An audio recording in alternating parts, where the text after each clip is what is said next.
ਸਿੱਖ news express ਦੇਖ ਰਹੇ ਸਾਰੇ ਦਰਸ਼ਕਾਂ ਦਾ ਨਿੱਘਾ ਸਵਾਗਤ ਹੈ। ਅੱਜ ਪ੍ਰੋਗਰਾਮ ਰਿਐਲਿਟੀ ਚੈੱਕ ਦੇ ਵਿੱਚ ਸਾਡੇ ਨਾਲ ਮੌਜੂਦ ਨੇ ਡਾਕਟਰ ਹਰਜਿੰਦਰ ਸਿੰਘ ਦਿਲਗੀਰ।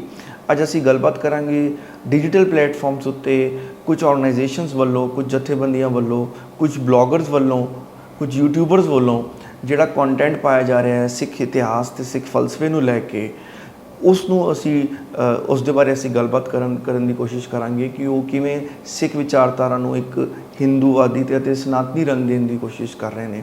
ਉਸ ਨੂੰ ਗੁਰਬਾਣੀ ਦੀ ਰੋਸ਼ਨੀ ਵਿੱਚ ਅਸੀਂ ਸਮਝਣ ਦੀ ਕੋਸ਼ਿਸ਼ ਕਰਾਂਗੇ ਡਾਕਟਰ ਦਿਲਗੀਰ ਦੇ ਨਾਲ। ਉਹ ਸਾਡੇ ਸਟੂਡੀਓ ਵਿੱਚ ਆਏ ਹੋਏ ਨੇ, ਆਓ ਅਸੀਂ ਉਹਨਾਂ ਦਾ ਸਵਾਗਤ ਕਰਦੇ ਹਾਂ। ਦਿਲਗੀਰ ਸਾਹਿਬ, ਤੁਹਾਡਾ ਬਹੁਤ ਬਹੁਤ ਸਵਾਗਤ ਹੈ। ਥੈਂਕ ਯੂ ਜੀ। ਵਾਹਿਗੁਰੂ ਖਾਲਸਾ ਫਤਿਹ ਜੀ। ਵਾਹਿਗੁਰੂ ਜੀ ਕਾ ਖਾਲਸਾ, ਵਾਹਿਗੁਰੂ ਜੀ ਕੀ ਫਤਿਹ। ਦਿਲਗੀਰ ਸਾਹਿਬ, ਤੁਸੀਂ ਵੀ YouTube Facebook 'ਤੇ ਦੇਖਦੇ ਹੋਵੋਗੇ ਕਿ ਕਈ ਯੂਟਿਊਬਰਸ ਵੱਲੋਂ, ਬਲੌਗਰਸ ਵੱਲੋਂ ਬੜੇ ਅਜੀਬ ਜਿਹੀ ਵਿਚਾਰਧਾਰਾ ਸਿੱਖਾਂ ਉੱਤੇ, ਸਿੱਖ ਵਿਚਾਰਧਾਰਾ ਉੱਤੇ ਕੀਤੀ ਜਾ ਰਹੀ ਹੈ ਅਤੇ ਉਸ ਦੇ ਬਾਰੇ ਅੱਜ ਆਪਾਂ ਗੱਲ ਕਰਨੀ ਹੈ। ਇੱਕ ਯੂਟਿਊਬਰ ਹੈਗੇ ਆ, ਉਹਨਾਂ ਨੇ ਕੁਝ ਸਾਡੇ ਗੁਰੂ ਸਾਹਿਬਾਂ ਦੇ ਬਾਰੇ ਕੁਝ ਟਿੱਪਣੀਆਂ ਕੀਤੀਆਂ ਨੇ ਅਤੇ ਉਹਨਾਂ ਨੇ ਸਾਬਿਤ ਕਰਨ ਦੀ ਕੋਸ਼ਿਸ਼ ਕੀਤੀ ਹੈ ਕਿ ਗੁਰੂ ਸਾਹਿਬਾਨ ਦੇਵੀ ਦੇਵਤਾ ਦੇ ਪੁਜਾਰੀ ਸੀਗੇ, ਨੈਣਾ ਦੇਵੀ ਦੇ ਪੁਜਾਰੀ ਸੀਗੇ। ਸੋ ਸਭ ਤੋਂ ਪਹਿਲੇ ਮੈਂ ਜਾਣਨਾ ਚਾਹਾਂਗਾ ਕਿ ਸਾਡੇ ਗੁਰੂ ਸਾਹਿਬਾਨ ਕਿਸੇ ਦੇਵੀ ਨੂੰ ਜਾਂ ਨੈਣਾ ਦੇਵੀ ਨੂੰ ਜਾਂ ਕਿਸੇ ਵੀ ਦੇਵੀ ਦੇਵਤਾ ਨੂੰ ਮੰਨਦੇ ਸੀਗੇ ਜਾਂ ਉਹਨੂੰ ਆਪਣਾ ਕੁਲ ਦੇਵਤਾ ਮੰਨਦੇ ਸੀ ਜਾਂ ਕੁਲ ਦੇਵੀ ਮੰਨਦੇ ਸੀਗੇ? ਦੇਖੋ, ਇਹ ਪ੍ਰਚਾਰ ਕਿ ਗੁਰੂ ਸਾਹਿਬ ਦਾ ਕਿਸੇ ਦੇਵੀ ਦੇਵਤੇ ਵਿੱਚ ਯਕੀਨ ਸੀ ਜਾਂ ਉਹਨਾਂ ਦੀ ਕਦੇ ਪੂਜਾ ਹੁੰਦੀ ਸੀ ਜਾਂ ਉਹਨਾਂ ਨੂੰ ਮੰਨਦੇ ਸੀ ਕਿਸੇ ਵੀ ਸਰੂਪ ਵਿੱਚ, ਕਿਸੇ ਵੀ ਹੱਦ ਤੱਕ ਇਹ ਗਲਤ ਗੱਲ ਹੈ। ਉਹਨਾਂ ਨੇ ਲਿਖਿਆ ਜਿਹੜੇ ਨਿਰਮਲੇ ਕਵੀ ਨੇ, ਨਿਰਮਲੇ ਕਵੀ ਉਹ ਨੇ ਜਿਹੜੇ ਬਨਾਰਸ ਅਤੇ ਕਾਸ਼ੀ ਤੋਂ ਪੜ੍ਹ ਕੇ ਗਏ ਸਨ ਅਤੇ ਉਹਨਾਂ ਨੇ ਆ ਕੇ ਗੁਰਦੁਆਰਿਆਂ ਦੇ ਉੱਤੇ ਕਬਜ਼ਾ ਕਰ ਲਿਆ। ਤੁਸੀਂ ਇਹ ਗੱਲ ਦੇਖੋ ਵੀ ਜਿੰਨੇ ਵੀ ਗੁਰਦੁਆਰਿਆਂ 'ਚ ਗਲਤ ਟ੍ਰੈਡੀਸ਼ਨਸ ਚੱਲ ਰਹੀਆਂ ਨੇ ਨਾ ਧਾਰਮਿਕ ਪੱਖ ਤੋਂ, ਇਹ ਸਾਰੀ ਇਹਨਾਂ ਨੇ ਨਿਰਮਲਿਆਂ ਨੇ ਸ਼ੁਰੂ ਕੀਤੀਆਂ ਨੇ। ਨਿਰਮਲੇ ਜਿਹੜੇ ਸਨ ਮਨ ਤੋਂ ਬ੍ਰਾਹਮਣ ਸਨ। ਹਿੰਦੂ ਲਫ਼ਜ਼ ਹੋ ਰਿਹਾ, ਮੀਨਿੰਗ ਹੋ ਜਾਂਦਾ ਅਤੇ ਬ੍ਰਾਹਮਣ ਹੋ ਰਿਹਾ, ਕਿਉਂਕਿ ਬ੍ਰਾਹਮਣੀ ਵਿਚਾਰਧਾਰਾ ਨਿਰਮਲਿਆਂ ਦੇ ਅੰਦਰ ਕੁੱਟ-ਕੁੱਟ ਕੇ ਭਰੀ ਹੋਈ ਸੀ ਵੀ ਹਰ ਗੱਲ 'ਚ ਇਹਨਾਂ ਨੂੰ ਉਹਦੇ ਨਾਲ ਜੋੜਨਾ ਹੈ। ਜੋ ਬ੍ਰਾਹਮਣ ਜਿਹੜੇ ਨੇ, ਬ੍ਰਾਹਮਣ ਧਰਮ, ਬ੍ਰਾਹਮਣ ਮੱਤ ਜਿਹੜਾ ਹੈ, ਹਿੰਦੂ ਮੱਤ ਨਹੀਂ ਬ੍ਰਾਹਮਣ ਮੱਤ ਜਿਹੜਾ ਕਹਿੰਦਾ, ਉਹਨੂੰ ਮਨਾਉਂਦੇ ਸਨ। ਜਿਸ ਬ੍ਰਾਹਮਣ ਮੱਤ ਨੂੰ ਇਹ ਪ੍ਰਚਾਰਦੇ ਸਨ ਉਹ ਵੈਸ਼ਨੂ ਦਾ ਮੱਤ ਸੀ, ਵਿਸ਼ਨੂੰ ਦਾ ਮੱਤ ਸੀਗਾ। ਪਰ ਹੁਣ ਤੁਸੀਂ ਇਹਦੇ 'ਚ ਕੰਟਰਾਡਿਕਸ਼ਨ ਦੇਖੋ ਵੀ ਇੱਕ ਪਾਸੇ ਵਿਸ਼ਨੂੰ ਦਾ ਮੱਤ ਹੈ ਅਤੇ ਜਿਹੜੀ ਇਹ ਦੇਵੀ ਨੈਣਾ ਦੇਵੀ ਦੀ ਖਾਸ ਕਰਕੇ ਗੱਲ ਕਰਦੇ ਆ, ਨੈਣਾ ਦੇਵੀ ਜਿਹੜੀ ਹੈ ਸ਼ਕਤੀ ਮੱਤ ਨਾਲ ਸੰਬੰਧਿਤ ਹੈ, ਸ਼ਕਤੀ ਮੱਤ ਸ਼ਿਵ ਨਾਲ ਸੰਬੰਧਿਤ ਹੈ। ਤੋ ਇਹਨਾਂ ਦੀ ਆਪਸ 'ਚ ਕੰਟਰਾਡਿਕਸ਼ਨ ਹੈ ਅਤੇ ਇਹਨਾਂ ਨੂੰ ਪਤਾ ਨਹੀਂ, ਜਿੱਦਾਂ ਆਪਾਂ ਕਹਿੰਦੇ ਨੇ ਹੋਮਵਰਕ ਨਹੀਂ ਕੀਤਾ, ਇਹ ਇਸੇ ਤਰ੍ਹਾਂ ਹੀ ਰੱਦਗੜ ਜਿਹਾ ਕਰਨ ਦੀ ਕੋਸ਼ਿਸ਼ ਕਰਦੇ ਰਹਿੰਦੇ ਆ। ਮੈਂ ਤੁਹਾਨੂੰ ਇੱਕ ਛੋਟਾ ਜਿਹਾ ਇਨਸੀਡੈਂਟ ਸੁਣਾਉਂਦਾ। ਉਹ ਵਾਰਦਾਤ ਹੋਈ 6ਵੇਂ ਪਾਤਸ਼ਾਹ ਗੁਰੂ ਹਰਗੋਬਿੰਦ ਸਾਹਿਬ ਨੇ ਕੀਰਤਪੁਰ ਸ਼ਹਿਰ ਵਸਾਇਆ। ਕੀਰਤਪੁਰ 'ਚ ਜਦੋਂ ਉਹ ਚਲੇ ਗਏ ਨੇ, ਰਹਿਣ ਲੱਗ ਪਏ ਨੇ, ਇਹ ਮੇਰੇ ਖਿਆਲ 3 ਮਈ 1635 ਦੇ ਦਿਨ ਉੱਥੇ ਪਹੁੰਚੇ ਨੇ ਕਰਤਾਰਪੁਰ ਜਲੰਧਰ ਵਾਲੇ ਤੋਂ। ਉਸ ਤੋਂ ਬਾਅਦ ਕੁਝ ਦਿਨਾਂ ਬਾਅਦ ਇੱਕ ਬ੍ਰਾਹਮਣ ਆਇਆ ਨੈਣਾ ਦੇਵੀ ਪਹਾੜ ਤੋਂ, ਆ ਕੇ ਉਹਨੇ ਗੁਰੂ ਸਾਹਿਬ ਨੂੰ ਸ਼ਿਕਾਇਤ ਕੀਤੀ ਹੈ। 6ਵੇਂ ਪਾਤਸ਼ਾਹ ਦੀ ਗੱਲ ਕਰ ਰਿਹਾ ਉਹ ਵੀ ਤੁਹਾਡੇ ਇੱਕ ਸਿੱਖ ਭੈਰੋ ਨਾਂ, ਜਿਹਦਾ ਭੈਰੋ ਨਾਂ ਹੈ, ਉਹਨੇ ਨੈਣਾ ਦੇਵੀ ਦਾ ਨੱਕ ਤੋੜ ਦਿੱਤਾ ਹੈ। ਇਹ ਸਿੱਖ ਨੇ ਇਹ ਘਟਨਾ ਕਿਹਨੇ ਦੱਸੀ ਹੈ? ਤੁਸੀਂ ਹੈਰਾਨ ਹੋਗੇ, ਕਿਸੇ ਸਿੱਖ ਹਿੰਦੂ ਨੇ ਨਹੀਂ ਦੱਸੀ, ਕਿਸੇ ਮੁਸਲਮਾਨ ਨੇ ਨਹੀਂ ਦੱਸੀ। ਇੱਕ ਉਹਨੂੰ ਜ਼ੋਰਾਸਟਰੀਅਨ ਪਾਰਸੀ ਕਹਿੰਦੇ ਆ, ਦਬਿਸਤਾਨੇ ਮਜ਼ਾਹਿਬ ਕਿਤਾਬ ਵਿੱਚ ਮੌਬਾਦ ਜ਼ੁਲਫਕਾਰ ਅਰਦਸਤਾਨੀ, ਜਿਹਨੂੰ ਕਈ ਗਲਤੀ ਨਾਲ ਮੋਹਸਨ ਵਾਨੀ ਵੀ ਕਹਿ ਦਿੰਦੇ ਆ, ਉਹਨੇ ਇਹ ਦੱਸੀ ਹੈ। ਮਤਲਬ ਇੱਕ ਪਾਰਸੀ ਲਿਖ ਰਿਹਾ ਕਿ ਗੁਰੂ ਸਾਹਿਬ ਦੇ ਇੱਕ ਸਿੱਖ ਨੇ ਨੈਣਾ ਦੇਵੀ ਦੀ ਮੂਰਤੀ ਦੇ ਨੱਕ ਤੋੜਤੀ। ਔਰ ਇਹ ਗੱਲ 1640 ਦੀ ਹੈ ਜਿਹੜੀ ਉਹਨੇ ਲਿਖੀ ਹੈ। 1640 'ਚ ਕਿਤਾਬ ਤਿਆਰ ਹੋਈ ਹੈ ਅਤੇ ਪੰਡਤ ਕੰਪਲੇਂਟ ਲੈ ਕੇ ਆਇਆ। ਹਾਂ, ਪੰਡਿਤ ਕੰਪਲੇਂਟ ਲੈ ਕੇ ਆਇਆ ਗੁਰੂ ਹਰਗੋਬਿੰਦ ਸਾਹਿਬ ਕੋਲ। ਗੁਰੂ ਹਰਗੋਬਿੰਦ ਸਾਹਿਬ ਨੇ ਕਿਹਾ ਵੀ ਭਾਈ, ਜਿਹੜੀ ਦੇਵੀ ਤੁਹਾਡੀ ਆਪਣੇ ਨੱਕ ਦੀ ਰੱਖਿਆ ਨਹੀਂ ਕਰ ਸਕਦੀ, ਉਹ ਤੁਹਾਨੂੰ ਕੀ ਦੇਵੇਗੀ? ਤੁਸੀਂ ਇੱਥੋਂ ਹੀ ਅੰਦਾਜ਼ਾ ਲਾ ਲਓ ਵੀ ਕੀ ਗੁਰੂ ਗੋਬਿੰਦ ਸਾਹਿਬ ਨੇ ਉਸ ਨੈਣਾ ਦੇਵੀ ਦੀ ਪੂਜਾ ਕੀਤੀ ਹੋਵੇਗੀ। ਆਪਣੇ ਆਪ 'ਚ ਹੀ ਕੰਟਰਾਡਿਕਸ਼ਨ ਹੈ 6ਵੀਂ ਪਾਤਸ਼ਾਹੀ ਨੂੰ, ਜਿਸ ਨੂੰ ਰਿਪੋਰਟ ਉਹ ਕਰ ਰਿਹਾ ਜਿਹੜਾ ਬਾਹਰੋਂ ਆਇਆ ਬੰਦਾ ਹੈ, ਜਿਹਨੇ ਦਬਿਸਤਾਨੇ ਮਜ਼ਾਹਿਬ ਸਾਰੇ ਮਜ਼ਹਬਾਂ ਦੇ ਬਾਰੇ 'ਚ ਉਹਨੇ ਜਿਹੜਾ ਚਰਚਾ ਕੀਤਾ ਹੈ, ਉਹਦੀ ਗੱਲ ਕਰ ਰਹੇ ਹਾਂ। ਇਹ ਕਿਤਾਬ ਕਿਹੜੇ ਸੰਨ 'ਚ ਲਿਖੀ ਗਈ ਹੈ? 1640 ਦੀ ਕਿਤਾਬ ਹੈ। ਔਰ ਉਹ ਦਬਿਸਤਾਨੀ ਮਜ਼ਾਹਿਬ ਦਾ ਜਿਹੜਾ ਸੀ ਮੌਬਾਦ ਜ਼ੁਲਫਕਾਰ ਅਰਦਸਤਾਨੀ ਗੁਰੂ ਹਰਗੋਬਿੰਦ ਸਾਹਿਬ ਅਤੇ ਗੁਰੂ ਹਰਰਾਏ ਸਾਹਿਬ ਕੋਲ ਆਉਂਦਾ ਰਿਹਾ ਸੀ। ਉੱਥੇ ਚਿੱਠੀ ਪੱਤਰ ਵੀ ਚੱਲਦਾ ਰਿਹਾ ਸੀ। ਉਹ ਆਪ ਦੱਸਦਾ ਹੈ ਵੀ ਮੇਰਾ ਕੋਰਸਪੋਂਡੈਂਸ ਗੁਰੂ ਸਾਹਿਬ ਨਾਲ ਚੱਲਦਾ ਰਿਹਾ, ਮੈਂ ਆਪ ਉੱਥੇ ਆਇਆ ਜਦੋਂ ਗੁਰੂ ਹਰਗੋਬਿੰਦ ਸਾਹਿਬ ਦੀ ਡੈਥ ਹੁੰਦੀ ਉਹ ਉੱਥੇ ਹਾਜ਼ਰ ਹੈ। ਅੱਛਾ, ਕਮਾਲ ਦੇਖੋ, ਰਾਈਟਰ ਹੈਗਾ, ਹਿਸਟੋਰੀਅਨ, ਉਹਨੇ ਲਿਖੀਆਂ ਸਾਰੀਆਂ ਗੱਲਾਂ ਵੀ ਮੈਂ ਉੱਥੇ ਹਾਜ਼ਰ ਹਾਂ। ਤੁਸੀਂ ਜਿਹੜਾ ਬੰਦਾ ਆਈ ਵਿਟਨੈਸ ਤੁਹਾਨੂੰ ਕਹਿ ਰਿਹਾ ਵੀ ਗੁਰੂ ਸਾਹਿਬ ਨੇ ਨੈਣਾ ਦੇਵੀ ਦੇ ਬਾਰੇ 'ਚ ਆਹ ਗੱਲ ਆਖੀ ਹੈ, ਅਤੇ ਕੀ ਉਸ ਦਾ ਪੋਤਾ ਜਿਹੜਾ ਹੈ ਗੁਰੂ ਗੋਬਿੰਦ ਸਿੰਘ ਆਖੇਗਾ ਵੀ ਮੈਂ ਨੈਣਾ ਦੇਵੀ ਦੀ ਪੂਜਾ ਕਰਾਂਗਾ, ਮੈਂ ਨੈਣਾ ਦੇਵੀ ਕੋਲ ਵਰ ਮੰਗਾਂਗਾ। ਅਸਲ 'ਚ ਇਹ ਸੰਤੋਖ ਸਿੰਘ ਵਰਗੇ ਜਿਹੜੇ ਸਨ ਨਿਰਮਲੇ, ਇਹਨਾਂ ਨੇ ਲਿਖ ਦਿੱਤਾ, ਕਿਉਂਕਿ ਉਹ ਹੈਗੇ ਤਾਂ ਪੂਜਕ ਹੀ ਸਨ ਇਹਨਾਂ ਦੇ, ਉਹਨੇ ਲਿਖ ਦਿੱਤਾ ਵੀ ਗੁਰੂ ਸਾਹਿਬ ਦੇ ਵੇਲੇ ਇੱਥੇ ਗੁਰੂ ਸਾਹਿਬ ਨੇ ਕਿਹਾ ਵੀ ਯੱਗ, ਕਿਸੇ ਬ੍ਰਾਹਮਣ ਨੇ ਕਿਹਾ ਯੱਗ ਕਰੋ, ਯੱਗ ਕਰੋਗੇ ਤਾਂ ਦੇਵੀ ਪ੍ਰਗਟ ਹੋਏਗੀ, ਦੇਵੀ ਪ੍ਰਗਟ ਹੋਏਗੀ ਤੇ ਤੁਹਾਨੂੰ ਵਰ ਦੇਵੇਗੀ ਤੇ ਤੁਸੀਂ ਸਾਰੀ ਜੋ ਮਰਜ਼ੀ ਤਾਕਤ ਹੈ ਤੁਹਾਡੇ 'ਚ ਸਾਰੀਆਂ ਰਿੱਧੀਆਂ ਸਿੱਧੀਆਂ ਆ ਜਾਣਗੀਆਂ। ਤੇ ਗੁਰੂ ਸਾਹਿਬ ਨੇ ਉਹਦੀ ਗੱਲ ਮੰਨ ਕੇ ਟੈਸਟ ਕਰਨ ਲਈ, ਯਕੀਨ ਵੱਲੋਂ ਨਹੀਂ, ਐਕਸਪੋਜ਼ ਕਰਨ ਲਈ, ਹਾਂ ਟੈਸਟ ਕਰਨ ਲਈ ਵੀ ਦੇਖੀਏ, ਐਕਸਪੋਜ਼ ਕਰੀਏ ਵੀ ਚਲੋ ਉਹਨਾਂ ਸਾਰਾ ਜੋ ਮੰਗਿਆ ਮੰਗਾਤਾ। 2 ਵਰਸ਼ਨਸ ਮਿਲਦੀਆਂ ਨੇ। ਇੱਕ ਵਰਸ਼ਨ ਹੈ ਵੀ ਜਦੋਂ ਸਾਰਾ ਕੁਝ ਮੁੱਕ ਗਿਆ ਤੇ ਪੰਡਿਤ ਭੱਜ ਗਿਆ ਵੀ ਮੇਰੇ ਕੋਲ ਹੋਣਾ ਤਾਂ ਕੁਝ ਨਹੀਂ ਹੈ ਹੀ ਕੁਝ ਨਹੀਂ। ਸਾਰੇ ਬ੍ਰਾਹਮਣਾਂ ਨੂੰ ਪਤਾ ਹੁੰਦਾ, ਪੰਜਾਬ ਪਾਂਡਿਆਂ ਨੂੰ ਪਤਾ ਹੁੰਦਾ ਵੀ ਇਹਦਾ 'ਚ ਕੁਝ ਨਹੀਂ ਹੈਗਾ। ਉਹ ਠੱਗੀ ਮਾਰਨ ਦਾ ਉਹਨਾਂ ਦੇ ਸਸਤਾ ਰੋਟੀ ਹੈ। ਆਪਾਂ ਵੀ ਨਹੀਂ ਕਹਿੰਦੇ ਠੱਗੀ, ਚਲੋ ਉਹਨਾਂ ਦੀ ਰੋਟੀ ਹੈ, ਰੋਜ਼ੀ ਬਣੀ ਰਹੇ ਕੋਈ ਗੱਲ ਨਹੀਂ। ਪਰ ਜਦੋਂ ਤੁਸੀਂ ਰੋਜ਼ੀ ਬਣੀ ਹੋਈ ਨੂੰ ਤੁਸੀਂ ਕਿਸੇ ਸਿਧਾਂਤ ਦੇ ਨਾਲ ਟਕਰਾਉਂਦੇ ਹੋ ਫਿਰ ਗਲਤ ਹੈ। ਸੋ ਇਹ ਉਹਨੇ ਸਿਧਾਂਤ ਨਾਲ ਟਕਰਾਉਣ ਦੀ ਕੋਸ਼ਿਸ਼ ਕੀਤੀ ਵੀ ਉਹਨਾਂ ਨੇ ਬ੍ਰਹਮ ਨੂੰ ਸੱਦਿਆ, ਪਾਂਡੇ ਨੂੰ ਸੱਦਿਆ, ਪਾਂਡੇ ਨੇ ਪੂਜਾ ਕੀਤੀ, ਕੁਛ ਨਾ ਹੋਣਾ ਸੀ। ਉਸ ਤੋਂ ਬਾਅਦ ਭੱਜ ਗਿਆ। ਹਵਨ ਜਿੰਨਾ ਬਾਕੀ ਬਚਿਆ ਸੀ ਉਹਨਾਂ ਸਰਾ ਕੇ ਛੁੱਟਤਾ, ਬੜਾ ਪੜਾਕਾ ਹੋਇਆ ਤੇ ਕਿਹਾ ਜੀ ਦੇਵੀ ਪ੍ਰਗਟ ਹੋ ਗਈ। ਸੋ ਇਹ ਕਾਲਪਨਿਕ ਗੱਪ ਜਿਹੜੀ ਕਹਾਣੀ ਹੈ ਸੰਤੋਖ ਸਿੰਘ ਵੱਲੋਂ ਪੇਸ਼ ਕੀਤੀ ਗਈ ਹੈ ਔਰ ਇਹਦੇ 'ਚ ਕਿਤੇ ਨਹੀਂ। ਹਾਂ ਉਸ ਤੋਂ ਬਾਅਦ ਫਿਰ ਇਹਨਾਂ ਨੇ ਇੱਕ ਪੁਜਾਰੀਆਂ ਨੇ ਹੋਰ ਸ਼ੁਰੂ ਕਰਤਾ ਵੀ ਉਹ ਦੇਵੀ ਪ੍ਰਗਟ ਹੋਈ ਤੇ ਖੰਡਾ ਗੁਰੂ ਸਾਹਿਬ ਨੂੰ ਦੇ ਗਈ, ਲੈ ਵੀ ਆ ਖੰਡਾ। ਖੰਡੇ ਦੇ ਵਿੱਚੋਂ ਉਹਨਾਂ ਨੇ ਫਿਰ ਮੁੜ ਕੇ ਪੌੜ ਸ਼ੁਰੂ ਕੀਤੀ। ਯਾਨੀ ਕਿ ਇਹ ਸਾਰਾ ਉਂਝ ਤਾਂ ਲਿਖਣ ਨੂੰ ਤਾਂ ਚੌਂਕ ਮਹਿਤਾ ਡੇਰੇ ਵਾਲਿਆਂ ਦੀ ਕਿਤਾਬ ਹੈਗੀ ਹੈ ਜਿਹੜੀ ਗਿਆਨੀ ਗੁਰਬਚਨ ਸਿੰਘ ਹੋਰਾਂ ਨੇ ਲਿਖੀ ਹੈ। ਭਾਈ ਜਰਨੈਲ ਸਿੰਘ ਤੋਂ ਪਹਿਲਾਂ ਕਰਤਾਰ ਸਿੰਘ ਤੋਂ ਪਹਿਲਾਂ ਗੁਰਬਚਨ ਸਿੰਘ ਹੋਰੀ ਸਨ, ਉਹਨਾਂ ਨੇ ਲਿਖੀ। ਉਹਦੇ 'ਚ ਲਿਖਿਆ ਵੀ ਗੁਰੂ ਸਾਹਿਬ ਨੂੰ ਜਿਹੜੇ 5 ਪਿਆਰੇ ਸਾਜੇ ਆ, ਉਹਨਾਂ ਦੇ 5 ਕਕਾਰ ਜਿਹੜੇ ਨੇ, ਹਨੂਮਾਨ ਨੇ ਕੱਛਾ ਦਿੱਤਾ, ਫਲਾਣੇ ਦੇਵੀ ਨੇ ਕਿਰਪਾਨ ਦਿੱਤੀ, ਇੱਦਾਂ ਕਰਕੇ ਸਾਰੀਆਂ ਗੱਪਾਂ। ਇਹ ਨਿਰਮਲਿਆਂ ਦਾ ਪ੍ਰਚਾਰ ਜਿਹੜਾ ਹੈ ਇਹ ਬਾਅਦ ਵਿੱਚ ਵੀ ਚੱਲਦਾ ਰਿਹਾ। ਮੈਂ ਪਹਿਲੇ ਆਪਣੇ ਵਿਊਅਰਸ ਨੂੰ ਦੱਸਦਾ, ਸ਼ਾਇਦ ਉਹਨਾਂ ਨੂੰ ਨਿਰਮਲੇ ਉਹ ਸਨ ਜਿਹੜੇ ਸੀਗੇ ਬ੍ਰਾਹਮਣ, ਪਰ ਉਹ ਜਦੋਂ ਸਿੱਖ ਜੰਗਲਾਂ ਵਿੱਚ ਚਲੇ ਗਏ ਸੀਗੇ ਮੁਗਲਾਂ ਦੇ ਹਮਲੇ ਦੌਰਾਨ, ਤੇ ਇਹ ਬ੍ਰਾਹਮਣ ਜਿਹੜੇ ਸੀਗੇ, ਕਿਉਂਕਿ ਗੁਰਧਾਮ ਸੀਗੇ ਸਿੱਖਾਂ ਦੇ ਪੰਜਾਬ ਦੇ ਵਿੱਚ, ਦਰਬਾਰ ਸਾਹਿਬ ਹੋ ਗਏ, ਤਰਨਤਾਰਨ ਸਾਹਿਬ ਹੋ ਗਏ, ਜਿਹੜੇ ਵੀ ਸਾਡੇ ਗੁਰਧਾਮ ਸੀਗੇ, ਇੱਥੇ ਸੇਵਾ ਸੰਭਾਲ ਵਾਸਤੇ ਇਹ ਲੋਕੀ ਆ ਗਏ ਸੀਗੇ ਇਹ ਬ੍ਰਾਹਮਣ ਸੀਗੇ, ਹਿੰਦੂ, ਤੇ ਇਹਨਾਂ ਨੇ ਸਿੱਖੀ ਲਿਬਾਸ ਪਾ ਲਿਆ ਸੀਗਾ ਤੇ ਇਹਨਾਂ ਨੂੰ ਨਿਰਮਲੇ ਕਹਿੰਦੇ ਸੀਗੇ। ਇਹ ਕਾਂਸ਼ੀ ਤੇ ਬਨਾਰਸ ਤੋਂ ਆਏ ਸੀਗੇ। ਬੇਸਿਕਲੀ ਇਹ ਪੁਜਾਰੀ ਲੋਕੀ ਗੁਰਦੁਆਰੇ ਵਿੱਚ ਕਾਬਜ ਹੋ ਕੇ, ਜਿਹੜੇ ਗੁਰਦੁਆਰੇ ਵਿੱਚ ਜਿਹੜੀ ਵੀ ਸੇਵਾ ਆਉਂਦੀ ਹੈ, ਜਿਹੜੀ ਵੀ ਚੰਦਾ ਆਉਂਦਾ, ਉਸ ਨੂੰ ਇਹ ਆਪਣਾ ਕਮਾਈ ਦਾ ਸਾਧਨ ਬਣਾ ਕੇ ਤੇ ਗੁਰਦੁਆਰੇ ਨੂੰ ਸੰਭਾਲਦੇ ਸੀਗੇ। ਉਸੇ ਦੌਰਾਨ ਇਹਨਾਂ ਨੇ ਇੱਦਾਂ ਦੇ ਲਿਟਰੇਚਰ ਲਿਖਣਾ ਸ਼ੁਰੂ ਕਰਤਾ ਜੋ ਕਿ ਲਿਬਾਸ ਇਹਨਾਂ ਦਾ ਸਿੱਖ ਸੀਗਾ, ਲਿਖਦੇ ਗੁਰਮੁਖੀ ਸੀਗੇ ਤੇ ਲਿਖਦੇ ਐਂਟੀ ਸਿੱਖ ਲਿਟਰੇਚਰ ਸੀਗੇ, ਜਿਹੜਾ ਗੁਰਬਾਣੀ ਦੀ ਕਸੌਟੀ ਤੋਂ ਬਿਲਕੁਲ ਉਲਟ ਸੀਗਾ। ਕਿਉਂਕਿ ਇਹਨਾਂ ਨੇ ਫਾਇਦਾ ਇਸ ਚੀਜ਼ ਦਾ ਉਠਾਇਆ ਕਿਉਂਕਿ ਸਿੱਖ ਜਿਹੜੇ ਸੀਗੇ ਉਹ ਜੰਗਲਾਂ 'ਚ ਸੀਗੇ ਤੇ ਇਹਨਾਂ ਨੇ ਮੌਕੇ 'ਤੇ ਆਪਣਾ ਫਾਇਦਾ ਚੁੱਕ ਕੇ ਇਹ ਸਭ ਚੀਜ਼ਾਂ ਸਿੱਖਾਂ ਦੇ ਖਿਲਾਫ ਲਿਖਣਾ ਸ਼ੁਰੂ ਕੀਤਾ।